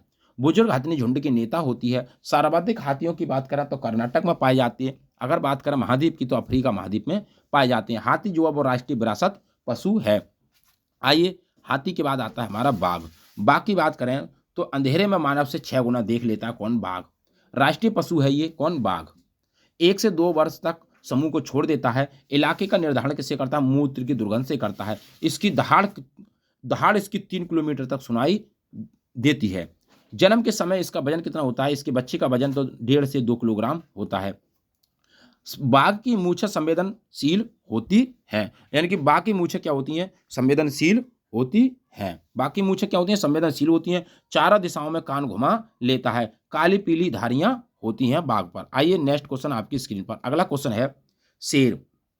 अंधेरे में मानव से 6 गुना देखता है। कौन? शेर। मूत्र द्वारा इलाके की पहचान करता है और 2.5 से 3 किलोग्राम जन्म के समय इसके बच्चे का वजन होता है। केंचुआ का किसान का मित्र कहलाता है। इसका रंग होता है कत्था और भूरा, किसानों का मित्र कहते हैं और जमीन को पोली बनाता है। आइए नेक्स्ट क्वेश्चन आपकी स्क्रीन पर। 4 विषय कंप्लीट हो चुके हैं। पर्यावरण। अगला विषय हमारा संस्कृत। तो मौन वाचन से अभ्यास भवित्यम। ऑप्शन ए यदा यदा, ऑप्शन बी अनियमित रूपेण, ऑप्शन सी रात्रि समय, ऑप्शन 4 नियमित रूपेण। तो हम बात करें मौन वाचनस्य की बात करें तो क्या हो जाएगा? नियमित रूपेण हो जाएगा। ऑप्शन डी इस प्रश्न का करेक्ट आंसर है। आइए नेक्स्ट क्वेश्चन आपकी स्क्रीन पर। अगला है त्रिमुनीय कौन कौन से हैं? पाणिनि, पंतजलि और कात्यायन 3 मुनि हैं। पाणिनि ने लिखा है अष्टाध्यायी, पंतजलि ने लिखा है महाभाष्य, कात्यायन ने लिखा है वार्तिक। वेदांग की बात करें तो वेदांग के कितने भेद हैं? तो वेदांग की बात करें तो 6 भेद हैं। वेदांग के कौन कौन से? शिक्षाया, कल्प, निरुक्त, व्याकरण, छंद और ज्योतिष। शिक्षाया, कल्प, निरुक्त, व्याकरण, छंद और ज्योतिष, ये वेदांग के 6 भेद हैं। अगला क्वेश्चन, अगला है भाषा शिक्षण से अवचेतन प्रक्रिया कथ्यते। तो अचेतन प्रक्रिया कौन सी होती है? बच्चा इसमें चेतन नहीं रहता है। ऑप्शन ए भाषा अधिग्रहण, ऑप्शन बी भाषा अधिगम, ऑप्शन सी भाषा शिक्षा, ऑप्शन डी भाषा अध्यापनम। तो हम इस क्वेश्चन की बात करें, अचेतन प्रक्रिया की बात करें तो हो जाएगा भाषा अधिग्रहण। ऑप्शन ए इस प्रश्न का करेक्ट आंसर है, भाषा अधिग्रहण। आइए नेक्स्ट अगला क्वेश्चन। अगला है सटे साटे समाचरित, जैसे को तैसा, इसका अर्थ है। दृष्ट, श्रुत, सेवित में कौन सा प्रत्यय है? तो इसमें कथ प्रत्यय है। पाचक, नर्तक और लेखक में अबुल प्रत्यय है। पार्श्वे का अर्थ क्या होता है? पास होता है। संप्रति का अर्थ इस समय होता है। चिरात का मतलब समय से होता है। चिरात का मतलब क्या है? समय से है। आइए नेक्स्ट क्वेश्चन। अगला है भाषा शिक्षणे निम्नलिखितेषु किम नास्ति। ऑप्शन ए भाषाया बहिःसंपर्क, ऑप्शन बी त्रुटि प्रति असहिष्णुता यानी कि असहिष्णुता, ऑप्शन सी सहायक परिवेश, ऑप्शन डी छात्राणां प्रेरणा। तो कौन सा नास्ति है? हम बात करें त्रुटियना प्रति असहिष्णुता, ऑप्शन बी इस प्रश्न का करेक्ट आंसर है। आइए नेक्स्ट क्वेश्चन आपकी स्क्रीन पर। अगला है स्नातुम, हंतुम, गंतुम, बेलास्ति में कौन सा प्रत्यय? इसमें तुमुन प्रत्यय है। प्रणव्यम, उड्डीय, विज्ञा में कौन सा प्रत्यय है? तो इसमें लय प्रत्यय है। गतवान, क्रीतवान, दृष्टवत में कौन सा प्रत्यय है? तो इसमें कतवतु प्रत्यय है। गणनम, सेवनम, ग्रहणम में ल्यूट प्रत्यय है। अश्वा, सुता, बालिका में टाप प्रत्यय है। आइए नेक्स्ट क्वेश्चन आपकी स्क्रीन पर। अगला क्वेश्चन है श्रवण भाषीयता निम्नलिखितेषु महत्तम ददाति। ऑप्शन ए पठनम लेखनम च, ऑप्शन बी श्रवणम भाषणम च, ऑप्शन सी भाषणम लेखनम च, ऑप्शन डी श्रवणम पठनम च। तो सुनना की बात श्रवणम, भाषिता की बात माना तो भाषणम, तो श्रवणम भाषणम चा, ऑप्शन 20 प्रश्न का करेक्ट आंसर है। आइए नेक्स्ट क्वेश्चन, अगला है इस्यात, इस्यातुम, इस्यऊ, ये अस धातु के विधिलिंग में रूप बनते हैं विधिलिंग लकार के अंदर। अस्ति, इस्ता और संति ये लट लकार में बनते हैं। आसीत, आस्ताम, आसन ये लंग लकार में बनते हैं अस धातु के रूप। अस्तु, इस्ताम और संतु ये लोट लकार में बनते हैं। आइए अगला, अगला है कस्मिन् पक्षे छात्रा स्वानुभवम आश्रित नवीन ज्ञानम निर्मति। ऑप्शन ए निर्माणात्मक पक्षे, ऑप्शन बी संरचनात्मक पक्षे, ऑप्शन सी बहुविधि योग्यता पक्षे, ऑप्शन डी संप्रेषणात्मक पक्षे। तो हम बात करें नवीन ज्ञात की बात करें तो हो जाएगा निर्माणात्मक पक्षे, ऑप्शन ए इस प्रश्न का करेक्ट आंसर है। आइए नेक्स्ट क्वेश्चन आपकी स्क्रीन पर, यथा अव्यय, ये क्या है भैया, अव्यय है। और अव्यय की बात करें तो यथा का अर्थ क्या होता है जैसा, अपी का अर्थ क्या होता है भी, आधा का अर्थ क्या होता है नीचे, और पार्श्व का अर्थ क्या होता है पास, और प्रति का अर्थ क्या होता है और, बहुधा का मतलब बहुत, अत्र का मतलब यहाँ। आइए अगला, अगला है पठन युक्तासु विहंगम दृष्टिपात अस्ति। ऑप्शन ए पाठम उच्चे पठितम प्रयुक्त पठन विधि, ऑप्शन बी पाठे मुख्यम अथवा सामान्य विचार ज्ञात प्रयुक्त विधि, ऑप्शन सी पाठे विशिष्ट सूचना ज्ञातम प्रयुक्त विधि, ऑप्शन डी प्रत्येक अनुच्छेदस्य केवलम, तो केवलम वाला तो होगा नहीं, तो पाठे मुख्य अथवा सामान्य विचारम ज्ञातम प्रयुक्ता विधि, ऑप्शन बी इस प्रश्न का करेक्ट आंसर है। आइए नेक्स्ट अगला है पाठ्यचर्या विकास सोपनाम। तो पाठ्यचर्या विकास का सोपान कौन सा है, तो इसे आकलन करना, कौन सा आकलनम, ऑप्शन दो दुर्बलता कारणम, दुर्बलता का कारण जानना है तो इसे कहते हैं निदानात्मक परीक्षण। जन्मजात शक्ति होती है, चौमस्की साहब ने कहा था कि बच्चों में भाषा सीखने की क्षमता क्या होती है, जन्मजात होती है, अंतर्निहित होती है, चौमस्की साहब का कथन है। सामाजिक सांस्कृतिक संबंध किससे रखती है, तो वायगोत्स्की साहब से संबंधित है। श्रवणम, भाषण, पठनम, लेखनम, ये क्या है, ये चतवार कौशल यानी कि 4 कौशल हैं। आइए नेक्स्ट अगला क्वेश्चन, अगला क्वेश्चन है मूलभूत तथ्य अथवा प्रस्तावना एत विश्वास्य व्यवस्थाया व्यवहारस्य अथवा तर्क श्रृंखलाया आधारो भवति। ऑप्शन ए सिद्धांत है, ऑप्शन बी भाषा है, ऑप्शन सी शिक्षण है, ऑप्शन डी तर्क संगति है। तो ये क्या है, तो ये सिद्धांत हैं, ऑप्शन ए इस प्रश्न का करेक्ट आंसर है। आइए नेक्स्ट क्वेश्चन, अगला है सीताया हरण कस्य कांडस्य। सीता हरण किस कांड के अंदर है, तो सीता हरण की बात करें तो ये अरण्य कांडस्य यानी कि अरण्य कांडस्य, अरण्य वन कांड। रचनात्मक मूल्यांकन का संबंध किससे है, तो रचनात्मक मूल्यांकन को कहते हैं सतत मूल्यांकन रूपेण, यानी सतत मूल्यांकन का ही रूप है रचनात्मक मूल्यांकन। पंचपदी प्रणाली किसने दी थी, तो हार्वर्ड साहब ने दी थी। तो पंचपदी प्रणाली में 5 पद कौन कौन से हैं, प्रस्तावनाया, विषय वस्तु, तुलना, सामान्यकरण, प्रयोग। पहला कौन सा प्रस्तावना, अंतिम कौन सा प्रयोग। संस्कृत पाठ से आगामी क्रियाएं कौन कौन सी होती हैं, वाद विवाद करना, श्लोक पाठ, विचार गोष्ठी, विद्यालय पत्रिका। आइए अगला क्वेश्चन, अगला क्वेश्चन है अध्यापन विधि निर्देशति। ऑप्शन ए कथा पाठितव्यम, ऑप्शन बी किम पाठितव्यम, ऑप्शन सी का पाठितव्यम, ऑप्शन डी कुत्र पाठितव्यम। तो अध्यापन विधि निर्देशति क्या करती है, तो ये कथ पाठितव्यम, ऑप्शन ए इस प्रश्न का करेक्ट आंसर है। आइए नेक्स्ट अगला क्वेश्चन है स्थितायाम में कौन सी विभक्ति है, सप्तमी विभक्ति है। अन्य विशेषता में कौन सी विभक्ति है, तृतीय विभक्ति है। एसाम में कौन सी विभक्ति है, षष्ठी विभक्ति है। मई में कौन सी विभक्ति है, सप्तमी विभक्ति है। पितु में कौन सी विभक्ति है, षष्ठी विभक्ति है। आइए नेक्स्ट क्वेश्चन आपकी स्क्रीन पर, अगला है भाषाया अध्यापने अभिनय प्रहेलिका समस्या प्रश्नोत्तम इत्यादि कथ्यते। ऑप्शन ए विधि, ऑप्शन बी कक्षा, ऑप्शन सी अध्यापन प्रविधि, ऑप्शन डी योजना। तो ये जो कहलाएगी ये क्या कहती है, अध्यापन प्रविधि कहलाती है, ऑप्शन सी इस प्रश्न का करेक्ट आंसर है।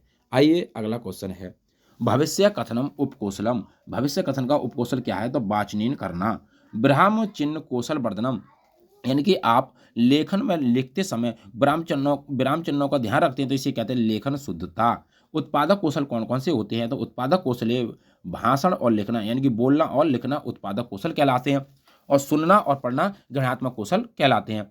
विषय केंद्रित उपागमे अधिगम अनुभव संबंधा, तो पाठ्यक्रम। आइए अगला, अगला है समेकित मूल्यांकन क्या है। ऑप्शन ए विशेष काल अवधि छात्र से योग्यता निर्णय करोति, ऑप्शन बी छात्र से प्रगति विषय केंद्रिता भवति, ऑप्शन सी विद्यालयसु साप्ताहिक परीक्षा विद्यति, ऑप्शन डी अधिक निर्माणात्मक भवति तथा अधिक पुनर्निवेशनम प्रदति। तो समेकित मूल्यांकन जो होता है वो विशेष काल अवधि यानी कि विशेष समय के बाद छात्रों की योग्यता का निर्णय करता है, ऑप्शन ए इस प्रश्न का करेक्ट आंसर है। आइए नेक्स्ट क्वेश्चन आपकी स्क्रीन पर, अगला क्वेश्चन है, तो अगला क्वेश्चन है रचनात्मक कक्षाया कविताया पाठन समय शिक्षका समूह चर्चा इनकी समूह चर्चा कविताया। त्रिभाषा सूत्र संस्कृतम किसने दिया था? कोठारी आयोग साहब ने दिया था। भाषा दक्षताया महत्व सर्वाधिकम, शुद्ध उच्चारण सहवाचनम, नैदानिक परीक्षा उद्देश्यम। छात्र नैदानिक परीक्षा क्या होती है, इसका उद्देश्य क्या है? तो छात्र बोधे अभाव ज्ञातम, छात्र की जो कमी है उनको जानना, इसे कहते हैं नैदानिक परीक्षाया।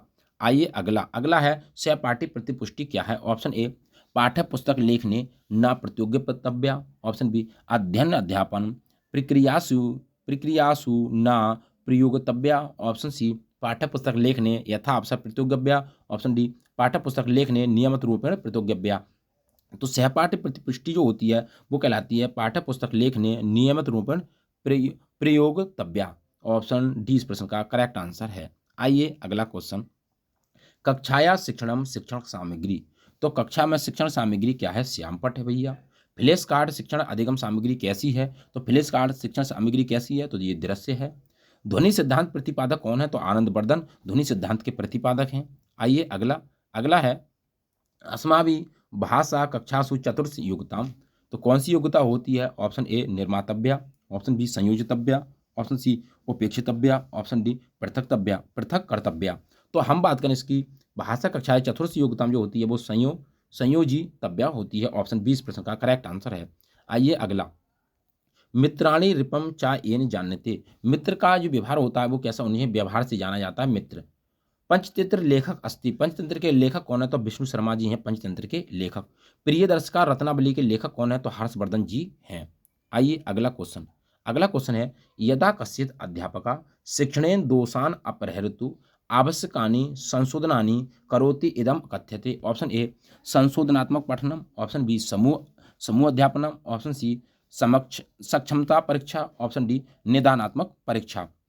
तो ये जो कहलाता है बच्चों की कमियों को जानना निदानात्मक परीक्षा कहलाता है, ऑप्शन डी इस प्रश्न का करेक्ट आंसर है। अगला क्वेश्चन है हिंद महासागरा भारत से कस्य दिशि वर्तते। तो हिंद महासागर भारत के किस दिशा में है? तो दक्षिण यानी कि दक्षिण दिशा में है। छंद यति ग्रंथ रचयिता अस्ति, छंद शास्त्र के रचयिता कौन है? तो पिंगलनाथ जी हैं। पाटलिपुत्र नगरे किम प्रसिद्धम, पाटलिपुत्र नगर क्यों प्रसिद्ध है? तो गोल ग्रहम के नाम से जाना जाता है पाटलिपुत्र। आइए अगला है अस्तो मां सदगमयम कुता संकलिता। ये कहाँ से लिया गया है? ये पंक्ति ये सूक्ति कहाँ से ली गई है? तो उपनिषद से ली गई है। पाणिनि कस्मिन् शास्त्रे निपुणा, पाणिनि किस शास्त्र में निपुण है? तो व्याकरण में निपुण है। सितंबर मास से पंचमे दिवसे कस्य आयोजनम, सितंबर मास में पांचवें दिवस में क्या आयोजन होता है? तो 5 सितंबर को क्या मनाया जाता है? शिक्षक दिवस मनाया जाता है। तो उम्मीद करता हूँ दोस्तों सीडीपी हिंदी गणित पर्यावरण और संस्कृत 5 विषयों से संबंधित जो 150 प्रश्नों की श्रृंखला थी आपको पसंद आई होगी। यदि वीडियो पसंद आई हो तो वीडियो को ज़्यादा से ज़्यादा शेयर करें, लाइक करें और कमेंट बॉक्स में वीडियो से संबंधित अपना सुझाव अवश्य दें। बेस्ट ऑफ लक, सीटेट का एग्ज़ाम आपके लिए बिल्कुल बेहतरीन होगा। आप सीटेट में बैठें, ईश्वर आपकी मनोकामना पूरी करें। जय हिंद, जय भारत, बेस्ट ऑफ लक।